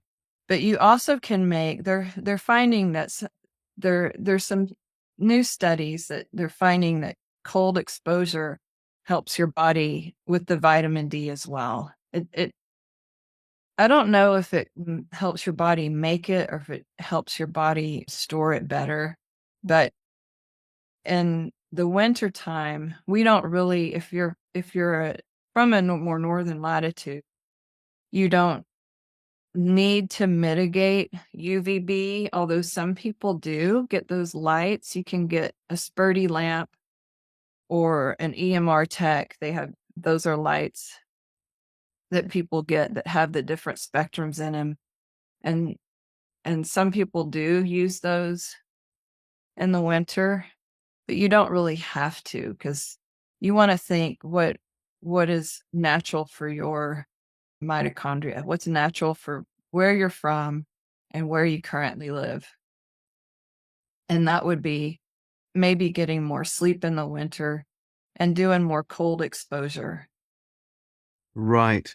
I'm just reading here, good health and immune function can be at risk in winter. However, the cold exposure that coincides with the nadir, the lowest point in seasonal blood serum, vitamin D, might compensate by stimulating mitochondrial production of ultraviolet light inside the cell, thus activating vitamin D production inside brown fat and other cells. This is what cold exposure can do. Interesting. So that's sort of Yeah. Cold exposure tells your mitochondria to produce UV light, which is heat. I see. To warm up. Right. Got it. Yeah. Also fills you with endorphins. When you It can release some endorphins. Yeah. And you have to be careful with cold exposure. I mean, I don't agree with the whole Huberman Lab 47 degrees or at 11 minutes a week, because everybody's different. Everybody's N=1 is different. So for some people, that would put you in a complete cortisol stress. Okay. Technically, anything that's below our body temperature is considered cold exposure. So you could, if it's 60 degrees, you could take a walk outside for an hour, and that would be cold exposure. Not if you're wearing an Arctic fleece, right? I mean, how would you get that cold? What would you wear at 60 degrees to get cold exposure? I would probably, I mean, I take walks when it's 35, 40, and I'll wear a pair of shorts and a sweatshirt and tennis shoes. And how long will that walk be? By the way, 35, 40, she means Fahrenheit. So she's Fahrenheit, talking yeah. jolly chilly if you're a Celsius person. Yeah, That's just about like 2 or 3 degrees yeah. Celsius. Yeah. But I'm cold adapted, so, and I would need at least 40 minutes of that to get a true cold You do thermogenesis. that in a howling wind with horizontal sleet? So I'm not that crazy. Well, because again, just so listeners understand, I'm talking to you from winter in Germany. You're talking from winter in Texas, which is a Yeah, Mediterranean winter. It's not that you can't get very cold in Texas, but it blows in and it blows out and it doesn't last very long. The yeah, cold here, it's different. So we're in the sort of North Atlantic weather systems, mid-continental. So it can get yeah. damn cold and It's but cold. nasty, Yeah, like, howling wind, rain that'll cut through you like a knife. Should yeah. I go out in my t-shirt and shorts in that? No, I wouldn't. You don't. You Then don't how am I going to get my need. cold exposure? You I mean, don't by the way, need I it. am outside in that all day. I mean, yeah, you're I going definitely out in feel that, cold. and You you're can- cold, yeah, and that's okay. I mean, it's okay to be cold. That's what I'm saying. yeah, It's it is. good for your mitochondria. You can go out in that and bundle up, but you're still getting cold, right? Exactly. Well, of course, even like today, I was on horseback and the wind was doing its thing. And, just the front of your face is getting a proper scrape. Yeah. It's, the ice thing is just going all Yeah. across your. And that's the best place to get cold is your face. Is that right? Okay. Yeah, your forehead. Why is that? It's has to do, I don't remember exactly. It has to do with what's being stimulated with the cold on your forehead. Prefrontal cortex chilling or something? That brain It's brain freeze. literally cooling you down. I think because that triggers some receptors that help your mitochondria produce the light. So some people who can't do cold exposure, they do face dunks in ice. Oh, interesting. So I just looked it up, of course. Cold water therapy, skin health promotes collagen production, apparently counteracting stress factors so actually it's good for your wrinkles and your skin firmness, cold water immersion, but also lymphatic drainage. So I guess that's what getting rid of inflammation. So, okay. Yeah, it also it helps your bulk water structure. I see. That's another thing that cold. But here's the question. So you don't agree with the Huberman Labs stuff of these? Are you talking about ice baths there? Are you talking about like the Yeah. Wim Hof stuff? So Yeah. some people, we know people who are great ice bath evangelists, but they would put their hand on their heart and say, Rupert, I feel so much better and I'm so much healthier and I'm so much stronger with my ice baths. And then I know other people who'll hold up a crucifix and say, get away from me with your satanic ice bath. Who's right? Yeah. Well, that's what I'm saying. Or is everybody right? Because it depends on your metabolism. Yeah, everybody's N equals 1 is different. Everybody's mitochondrial health is in a different place. Okay. And you How can do you know that? How do you know if an ice bath is good for you or not? Because you just have to try and see what your reaction is. Yeah, if it's too stressful, don't do it. Okay. So now, what if your ice bath easy. coach is like, no, you can do it. Should you do it? I would get a different ice bath coach. Okay. Because I don't think, I mean, I'm looking at mitochondrial function. Mm. If there's somebody who's encouraging you and you really want to do it, yeah, but is dipping down and getting up within 1 minute, beneficial? I don't think it's probably beneficial to your willpower. What you learn that you can handle, which is huge. Our emotions are huge around that. And that has a lot that can have a big effect on our health and our cellular health. But if you want to do cold thermogenesis that improves mitochondrial function, you have to have a longer exposure, but the temperature depends on your N=1. It depends on your mitochondrial health. If you have autoimmune disease and you've got some other health problems because of that, I wouldn't go jump in an ice bath. I would start really slow. Yeah. Because what you don't want is your cortisol to spike. Our cortisol is spikes in the morning to get us up. That's why going outside and getting the sun is good, because it helps temper the cortisol, and it helps your body go, okay, we're up. Now other things need to take over. But if your cortisol is always spiked, then you're going to get chronic inflammation. And if you're forcing yourself, even though cortisol brings down inflammation, it's one of its jobs, right? Is to bring down inflammation. yeah, So- but it's not supposed to be there all the time. Got it. Too much medicine. Yeah, too much. Yeah. So if you're doing ice baths and it's too much cortisol, then you need to raise the temperature or do it a different way. One of the things which I find difficult about an ice bath is that you go in there and you don't move. And for me, when I get that kind of shock to the system, my body automatically wants to move. So, for example, if I were to go into the cold ocean or a cold river, I would be able to splash, move, go, jump around, do all that sort of thing, which brings my cortisol down, of course. Yeah. There's something to me which is cortisol-y, stressy about feeling confined in that cold exposure suffering state. But yet I know other people who love it. Oh, yeah. So it seems to be a real temperament thing. Yeah. And you get addicted to it. We get addicted to the cold.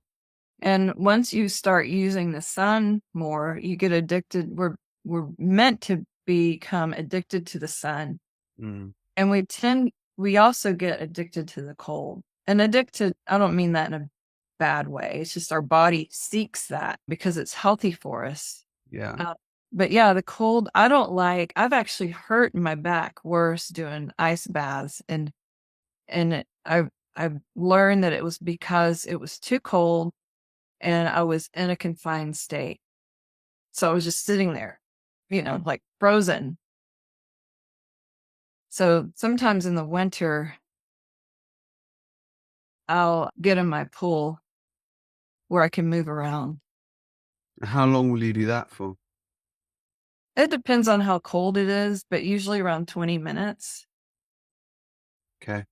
So I guess back to I'm a therapeutic or equine assisted person. It's winter.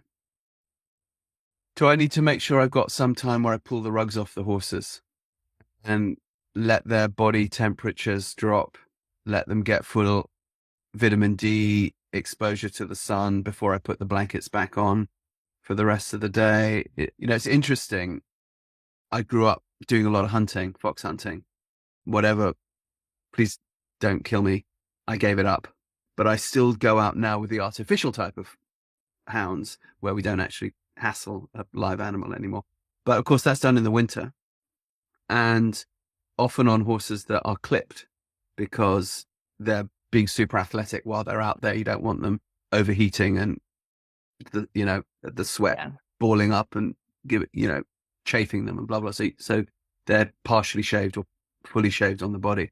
And they're out 3 to 6 hours like that, working in the winter in all weathers, and they love it. And they seem to do it till they're about 30 years old and come back in happy. And then of course you rug them up at night, particularly if they're clipped. Obviously they don't have the winter coat.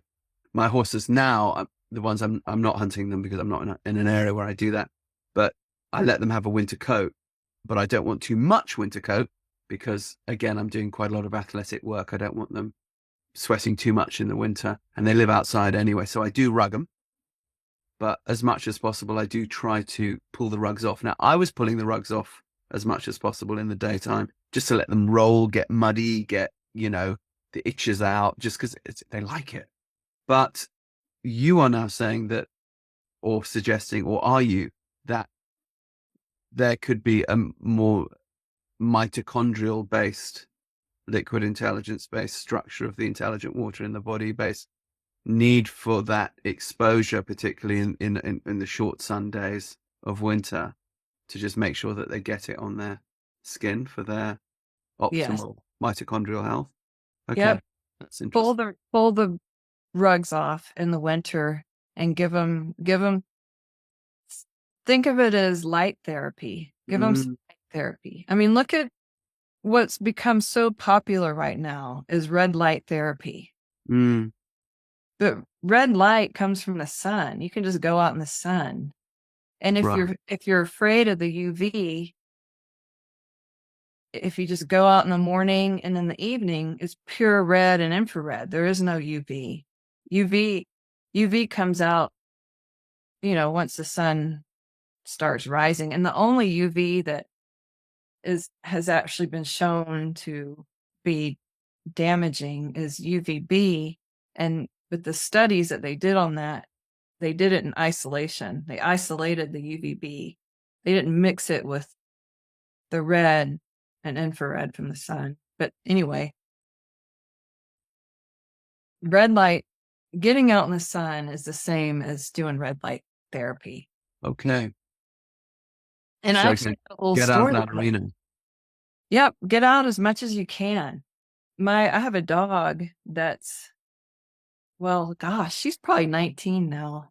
Mm, And she has good eyesight, good hearing, and she started to get really itchy, like scratching all the time. hmm And this was about the time that I started my whole quantum shift with my lifestyle. And I was going outside every morning, and my dog would come with me. We'd go out. I'd have my coffee outside, and she would come out and sit with me. 'Cause she's with me everywhere. And after about a week, she completely stopped scratching. Now, And go ahead. Sorry, then I've got a thought. so that I firmly believe it was the healing light from the sun.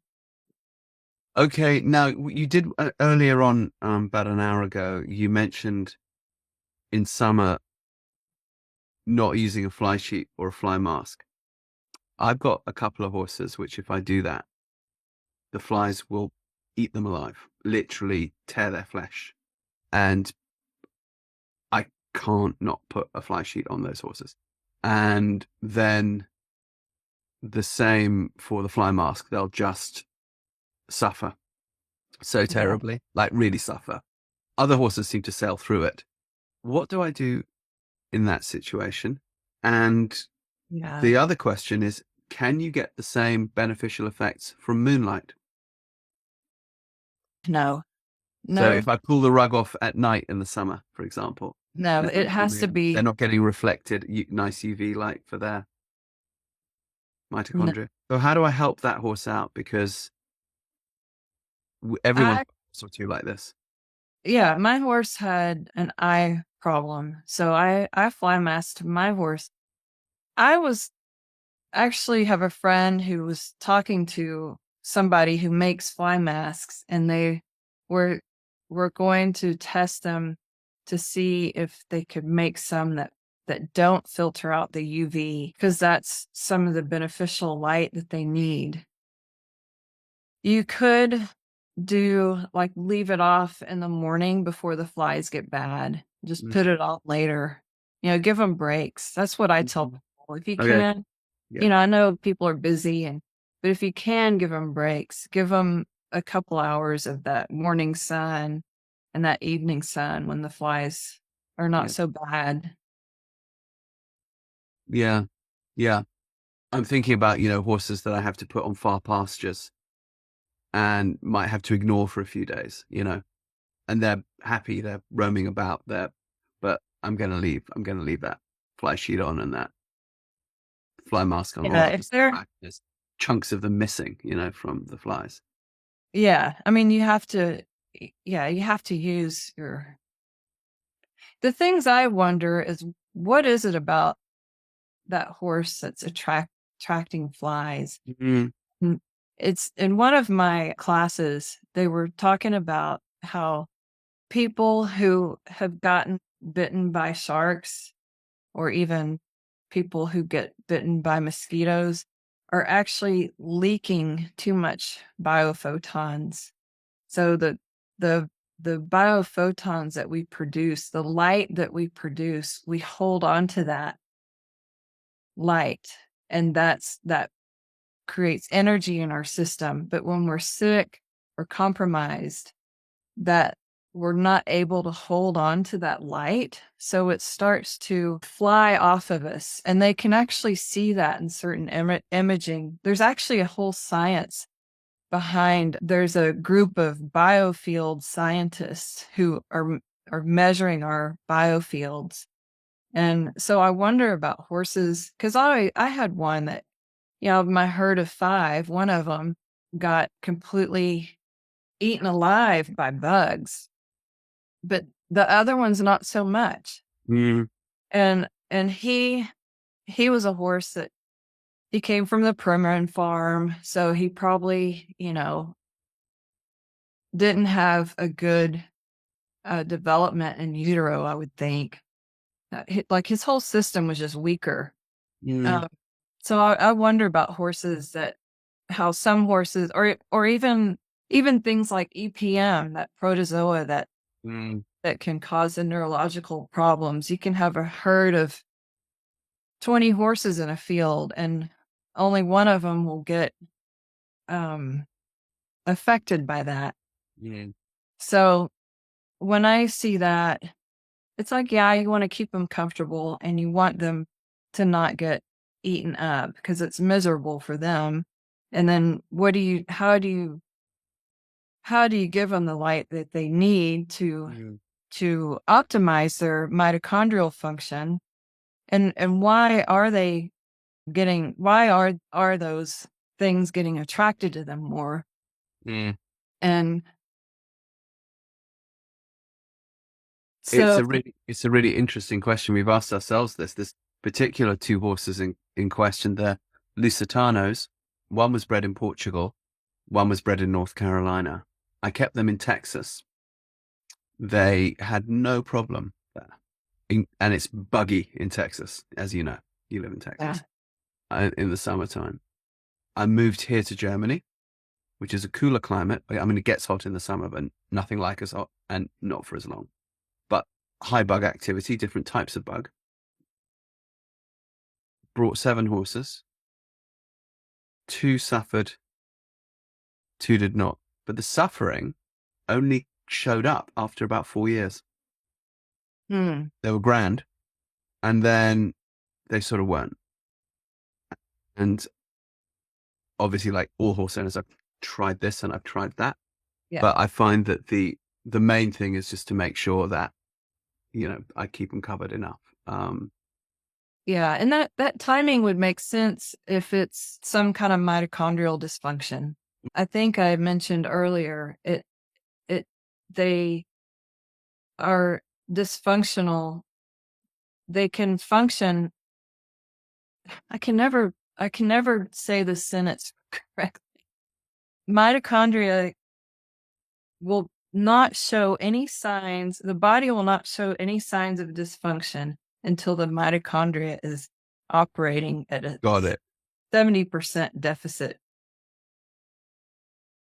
It's like the electric transport chain that keeps that energy production doesn't function right. And when that slows down, cellular function declines. So and it takes time. So it could be Yes. something about their environment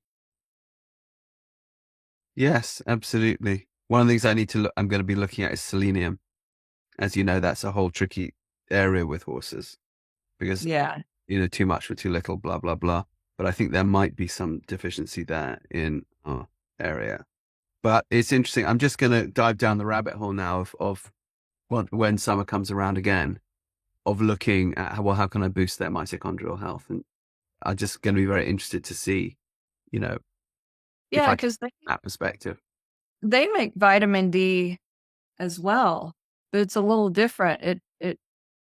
It comes onto their fur and in their skin, and then they release a serum, and then they lick it.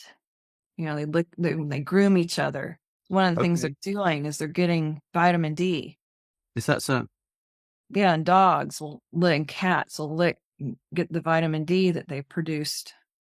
I So see. that's another reason why they need that direct sunlight. And the chance to groom each other, Yeah.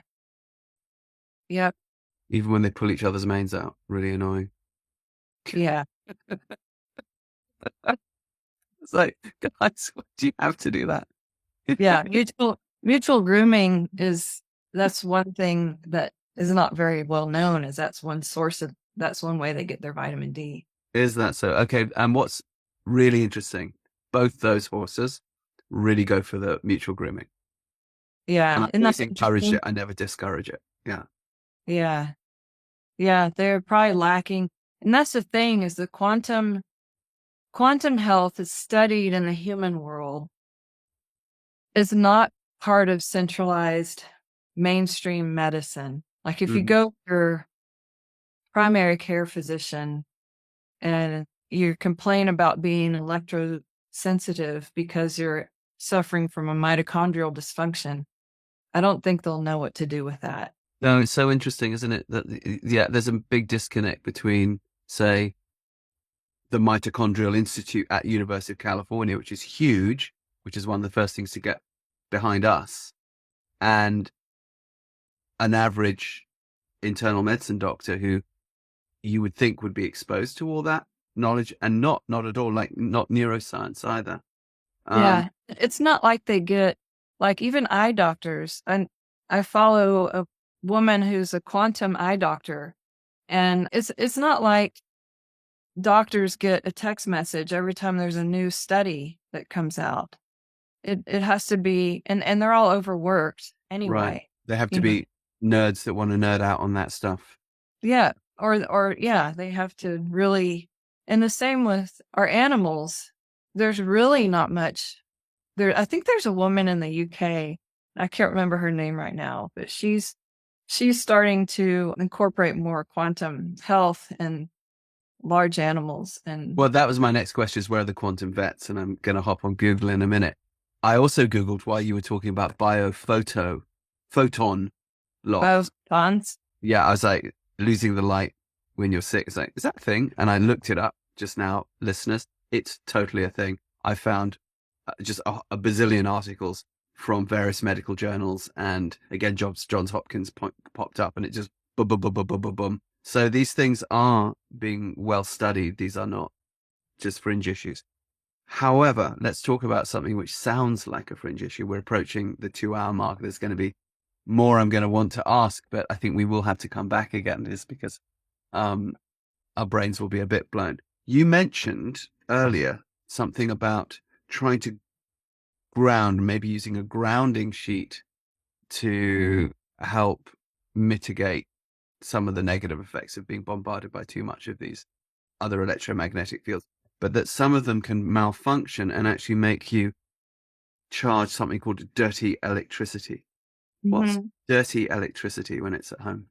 Dirty electricity. Now, even a building biologist will say it's A a very good, building biologist. So yeah, a biologist who comes in and sort of assesses your building, your home environment or your office environment. Or, yes. okay. They assess it for the different Building frequencies. biologist. Interesting. Okay. And one of the things they can test for is dirty electricity. All right. Dirty electricity is it's complicated, but it's basically if there's a faulty wire, if your wires are not coated with can't remember what it is.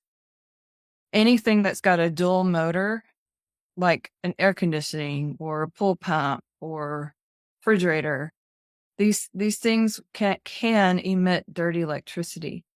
And you can actually get a filter. They say not to get the plug-in filters for your plugs because that could scatter the dirty electricity more. That you want to get a whole house filter for your breaker box. They are expensive, but then, even then, you have to make sure you're not getting dirty electricity from the power grid coming to your house. So You make sure of that. get it tested by a building biologist. They can test that. And all I did, I Googled building biologist near me, and I found somebody, and she came out and tested everything. And so Like Geiger counters or what? Yeah, these little different meters that measure like radio frequencies and microwaves, uh, radiation from Wi-Fi. It's called Okay, go ahead. Sorry. So when we ground on the earth, we're gathering electrons. You can also ground by touching trees. And I'm testing the grounding by touching horses, even if you have shoes on. Mm-hmm. I'm doing my own little case study on that. And I have found that sometimes I can ground, or sometimes I'm grounded just by touching them, even if I have shoes on, and sometimes I'm not. And that could be how well hydrated I am. But so basically that gives us electrons, and our mitochondria need electrons. And if we don't have enough electrons, our body tries to find them wherever we can get them. It's like a mother holding her sick baby. She's giving her baby electrons by doing that. We can steal electrons from other people if we're not functioning optimally, or we can get our electrons stolen. And Sounds like vampires. yeah, I mean, it's like, have you ever been around somebody and then was exhausted afterwards? How are they stealing my electrons? Their mitochondria sense that. And we have what's called a biofield. And that's a real thing too. And it's about 3 feet off our body from our Right. This is about well 3 feet. studied. Yeah. Yeah. And that can grab, just Would that be somebody who's not producing enough electrons and they're like just trying to get it from wherever they can? Yeah, people who never get electrons, which a lot of us are electron deficient. If we're living an indoor Are life. energy vampires people who live electron deficient lives? Yeah. Don't even realize it. Interesting. If you're Someone circadian. less likely to be an energy vampire if they live their life outside. Yep. Interesting. So energy vampirism is a thing. Yep. And if your circadian rhythm is off, you're not getting the electrons you need. So you're going to be constantly trying to steal them from everywhere. But going outside and grounding is a great way to get them. And then, so now there's these grounding devices that we can use, like grounding sheets that you mentioned earlier. But if you're plugging the sheet into the wall, because they'll plug into the ground of your electricity. If you plug it into the wall and you have dirty electricity, that dirty electricity is looking for a place to ground, and it's going to ground right on you on the grounding sheet. So if you have a grounding sheet, don't plug it into the wall.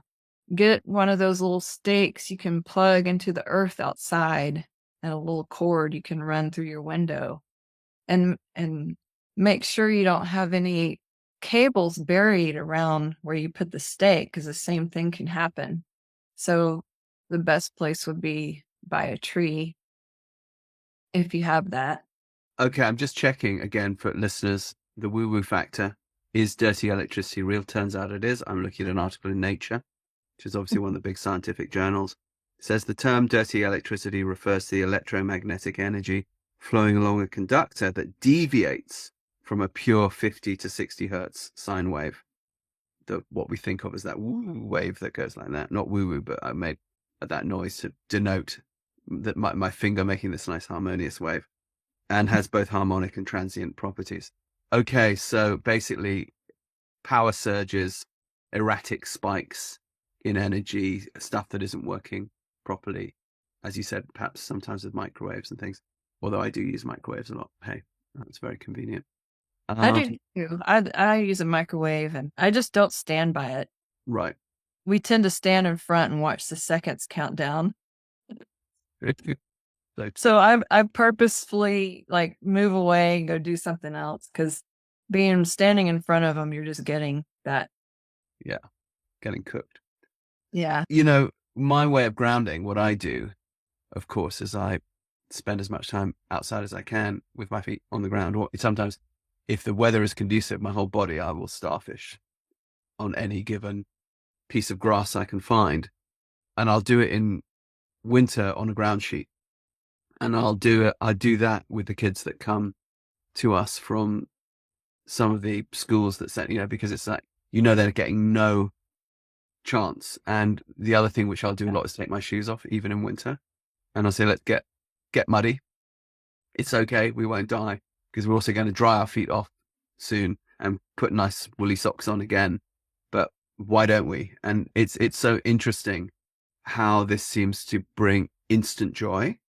But I'm understanding it now from a mitochondrial light intelligent liquid point of view now, which is very interesting. So of course, in Horseboy Method, one of the best things we can ever do is camps. Where we see the biggest changes happen in kids and families is when we go away and we camp. We take the horses, we camp. It's like the journey we did in Mongolia, but not as difficult. But it's quite basic, and people are sleeping on the ground and walking around on the ground and being outside in nature all day. And we tend to see the charm is if it's a 3-night camp, that third night, the waking up after that third night seems to bring a massive metabolic and brain change. This has been beginning to give me insights into why. So again, if I'm an equine assisted practitioner, what am I learning here? I'm learning that if I pay attention to mitochondria, I might find good solutions for my horses. I might find good solutions for my clients. I might find good solutions for myself. And the further I go into this, what makes good mitochondria? Well, it seems nature does. Light, natural light. Back to getting a bit cold sometimes, being outside. Back to what Temple Grandin told me, go outside, go outside, go outside, let them move. Isn't it interesting how we can break down all of these things that really just tell us, lads, your environment is out there on the planet, not in here in front of this screen. Don't know how many times I've got to tell you, but you're an organism. You need a habitat. It ain't here. It's not in this tank. It's out there. And feeling a bit shit, it's because you're a zoo animal. Get out there into your habitat. But if we're raised in the zoo habitats, we don't know this, do we? No, we don't. And we're not taught this. And No. we are meant to be grounded 24 hours a day. Right. And how often are we getting that? The best I've ever felt is on long journeys in nature, camping, living with bushmen, arse on the ground.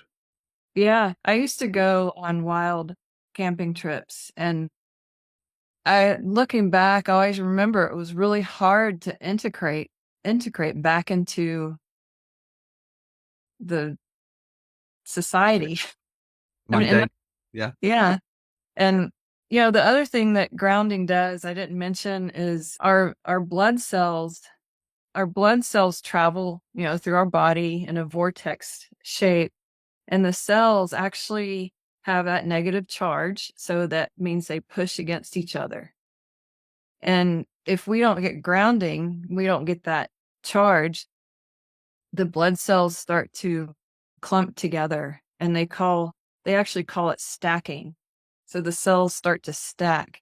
And there's been some studies on this where they took someone, they drew blood, looked at it through a microscope, took them out to ground. And the one study that I recently read, she was out there 10 minutes, bare feet. It was on a beach. So you're going to get more when you're at the ocean. I came back and they drew blood, looked at her blood cells and they had that nice charge. They were completely different. Yeah. As always, the answers to the complicated questions seem to be quite simple. Yes. Nature doesn't lie. Isn't it interesting how we'd also rather go to a store and spend money on a product than just go outside and take our shoes off? I know, that's the thing. We've got all these products now when we can just go outside. We've got the red light. Well, we can just go outside. We've got the grounding stuff, or you can just go outside. And I think that's why kids do so well with horses, especially if they're living an indoor lifestyle, because they're getting the grounding. They're touching the animal. They're getting the electrons. They're getting the different rays of sunlight. So there's science behind all of this. And I encourage people to read it. Like if you're worried about eye diseases or skin cancers, read the studies that are out there. It's the indoor life that's causing these problems. It's the artificial light. We've been part of nature, how long have humans been around? And a lot of these diseases. Female, if it's hominids that are not sapiens, it goes into the millions. Yeah. Yeah, millions. Yeah, because it's our species is, they think 300,000, but we're just the bottom end of a long chain of other ones. Yeah. Mammals. How long have we been mammals? I should say, because since I think the Jurassic, the first mammals appear, as far as I know. Actually, didn't we? Or is it even Triassic?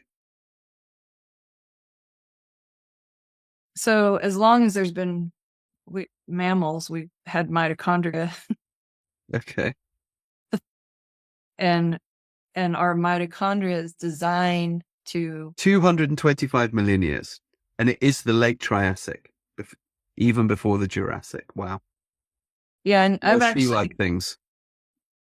I've seen graphs of health decline that matched lighting environment, matched the increase in Wi-Fi and all that. Like my phone, I don't have the Wi-Fi on my phone, and I turned some little thing off so it won't attach to 5G towers, and I don't use Bluetooth because that's the other thing that's even like the worst of all of them. Like those. Oh, it is? Yeah, those Bluetooth earbuds. Don't use them. Okay, why not? Get the tube ones, because Bluetooth is another electromagnetic field, and there's been studies on that where it's degrading the melanin in your ear, and things like tinnitus and all kinds of stuff they're finding linked to those Bluetooth earbuds. What if you got Bluetooth in you're listening to, you're mucking out you're dancing, or you're mucking out your stalls to a Bluetooth speaker off your phone?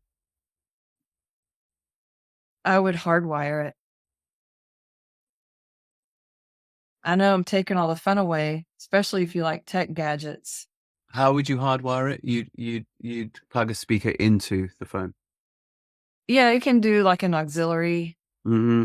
I've got an auxiliary cord, and that's what I plug my phone into my car. Okay. So I don't use Bluetooth.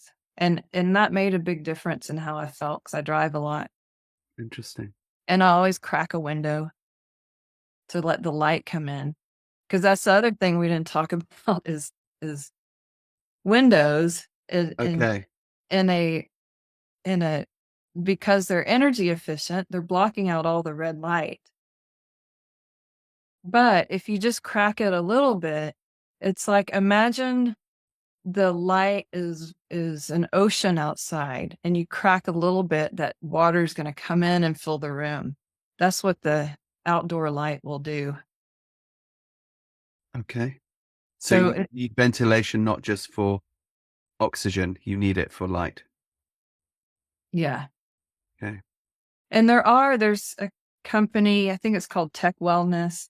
They sell those earpods that are attached with a tube to your phone, so you're not using the Bluetooth. Okay. Good to know. Yeah, any smart device, I've gone back to Ethernet and hardwiring things. Yeah. It's tricky because, you know, we all live on our phones. We have to live on our phones. you know, I'm Mm. checking for the next appointment, you know, when I'm out there. It's handy that I can be connected so I can do my emails and make a business call from the saddle. You know, it's good. Yep. On that side. But Yeah, just don't keep your phone on your body, okay. In a because you're pocket. I mean, Mhm. where can I keep it if it's not on my body? Well, you know what you can do is put it in airplane mode when you're not using it. Mm-hmm. And that at least will prevent you from getting that radiation from the phone. But so for example, if you're a parent, you've got young kids, you've got to be on call, you don't have the luxury of switching off anymore. You know, if someone gives you a call about your kids, you've got to be there to take it, work calls, blah, blah, blah. That phone is got to be there.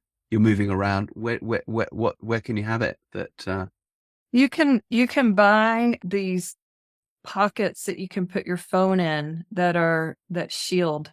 And I think Tech Wellness has them, but they're electromagnetic field shielders. Like if you Google that, those will uh, come up, like if you Faraday. put tin foil Faraday. in your pocket, would that help? I don't know. You could try it. Yeah. Those they make something called a Faraday bag. You Mm-hmm. can actually get a net put over your bed, but I wouldn't do that because that's going to block out the Earth's natural rhythms as well. But Mm-hmm. you can buy little phone holders that do protect you, because even in the phone pamphlet it says not to hold them up to your ear. Yeah. That can cause brain cancers, and so Yes. you're not supposed to put them anywhere on your body. Yeah. But it's very, very hard not to put them in a pocket when you're riding, when you're working, so even if it's in a pocket, let's say it's in a jacket pocket, separated by 3 layers of material from your body. Does that help? I I would probably still either put some block in there, put one of those fabrics, silver, I think blocks Mm-hmm. it, or buy something to Mm-hmm. put it in that blocks all that. Okay. Because you don't want that exposure on yourself Mm-hmm. and then transferring to your horse. And everybody rides with their cell phone. I used to ride with mine, and my riding pants had a special little cell phone. Yeah. But when my body started falling apart, that's when I got serious about making these changes. Okay. And my body and my brain. I was afraid I was getting dementia. It was Okay. so bad. I still get little bouts of it, but a lot of things have changed. Even my How hair has grown back. do you feel that there's been a big change in you in, say, the last 24 months? Yeah. It's interesting that you say that, Shay, because I'm used to you speaking very articulately, but very slowly. And I always just thought, oh, that's because she's just very deep and has a lot to say. And, you know, there is obviously that is true. But this is the first conversation that I've had with you that has been a more natural pace. Interesting. Interesting. Yeah, you're faster than you were on our last interaction. 2 interactions, I think.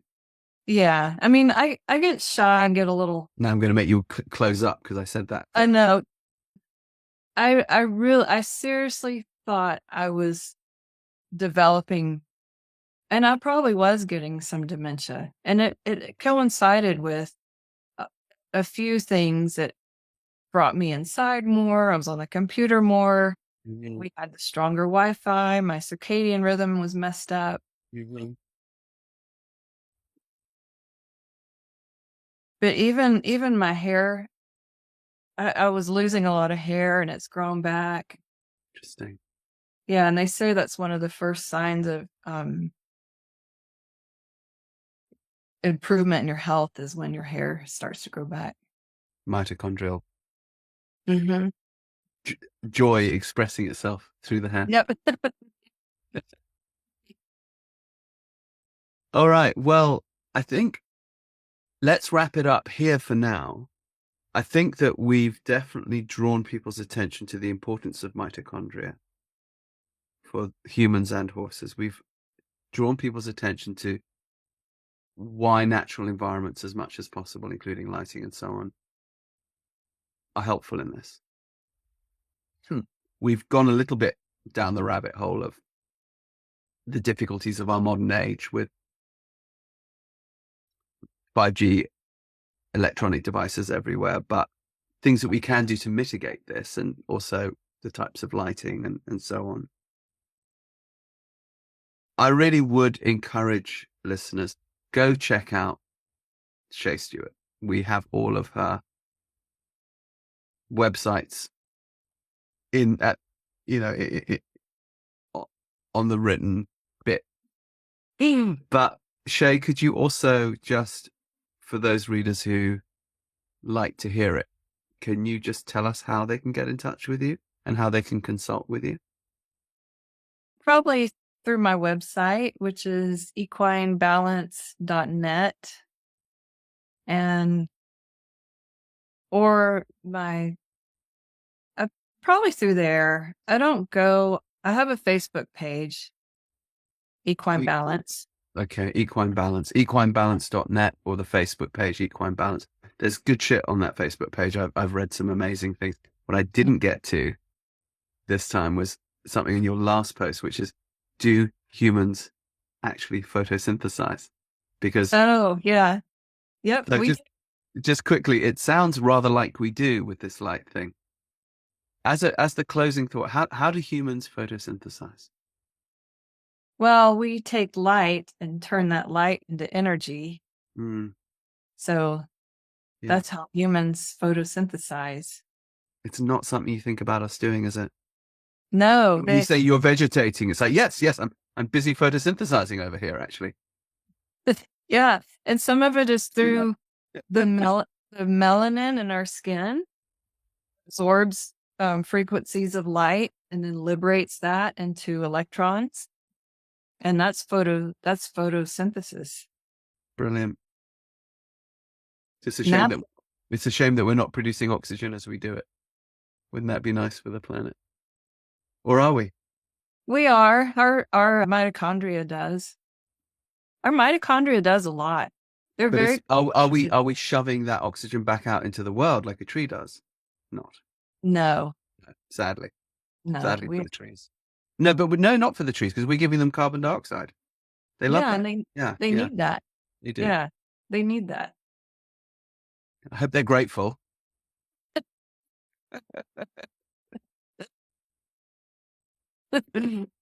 Oi, it's been a treat. Would you come on again? I would love to. People are interested in this stuff. I could talk about it all day. I know. Yeah, and full disclosure, readers, Shea and I will likely be doing, we did it last year, at least an online series of little seminars together. I'd love to do one physically, but you're 8 bazillion miles away. And whenever I'm in Texas, it's like zoom through. Yeah. But it would be great to do maybe a retreat at some point with no 5G. Maybe we should talk about that. rebooting our mitochondria. That would be a cool retreat, actually. Mm-hmm. So maybe we should talk about that. Okay, listeners, you heard it here. Get on the waiting list for Shea, come and sort out your mitochondria. Photosynthesizing. We'll reconnect to nature and know why. Now we'll actually know what it's doing and why it's so important. I think that's my main message, is to get it out there. Not only, we say, oh, we need to connect to nature, but there's a reason. There's a physical, biological reason. Our physiology depends on it. Absolutely, it does. Absolutely, it does. And so, yes, those of us in the equine assisted field, we're trying to help the physiology, because the psychology is the physiology of others and ourselves. Mitochondria, nature. Thank you. Thank you. Thank you for having me on. And oh, you're just the coolest person, Shea.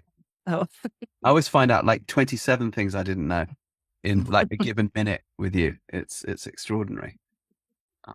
I like to be made to feel dumb. It's good. It's healthy. Character building. All right, then. So till the next time, thank you again, and hopefully speak soon. Thank you. Thank you. And thank you, everybody. Thank you for joining us. We hope you enjoyed today's podcast. Join our website, newtrailslearning.com, to check out our online courses and live workshops in Horseboy Method, Movement Method, and Athena. These evidence-based programs have helped children, veterans, and people dealing with trauma around the world. We also offer a horse training program and self-care program for riders on longridehome.com. These include easy-to-do online courses and tutorials that bring you and your horse joy. For an overview of all shows and programs, go to rupertisaacson.com. See you on the next show. And please remember to press subscribe and share.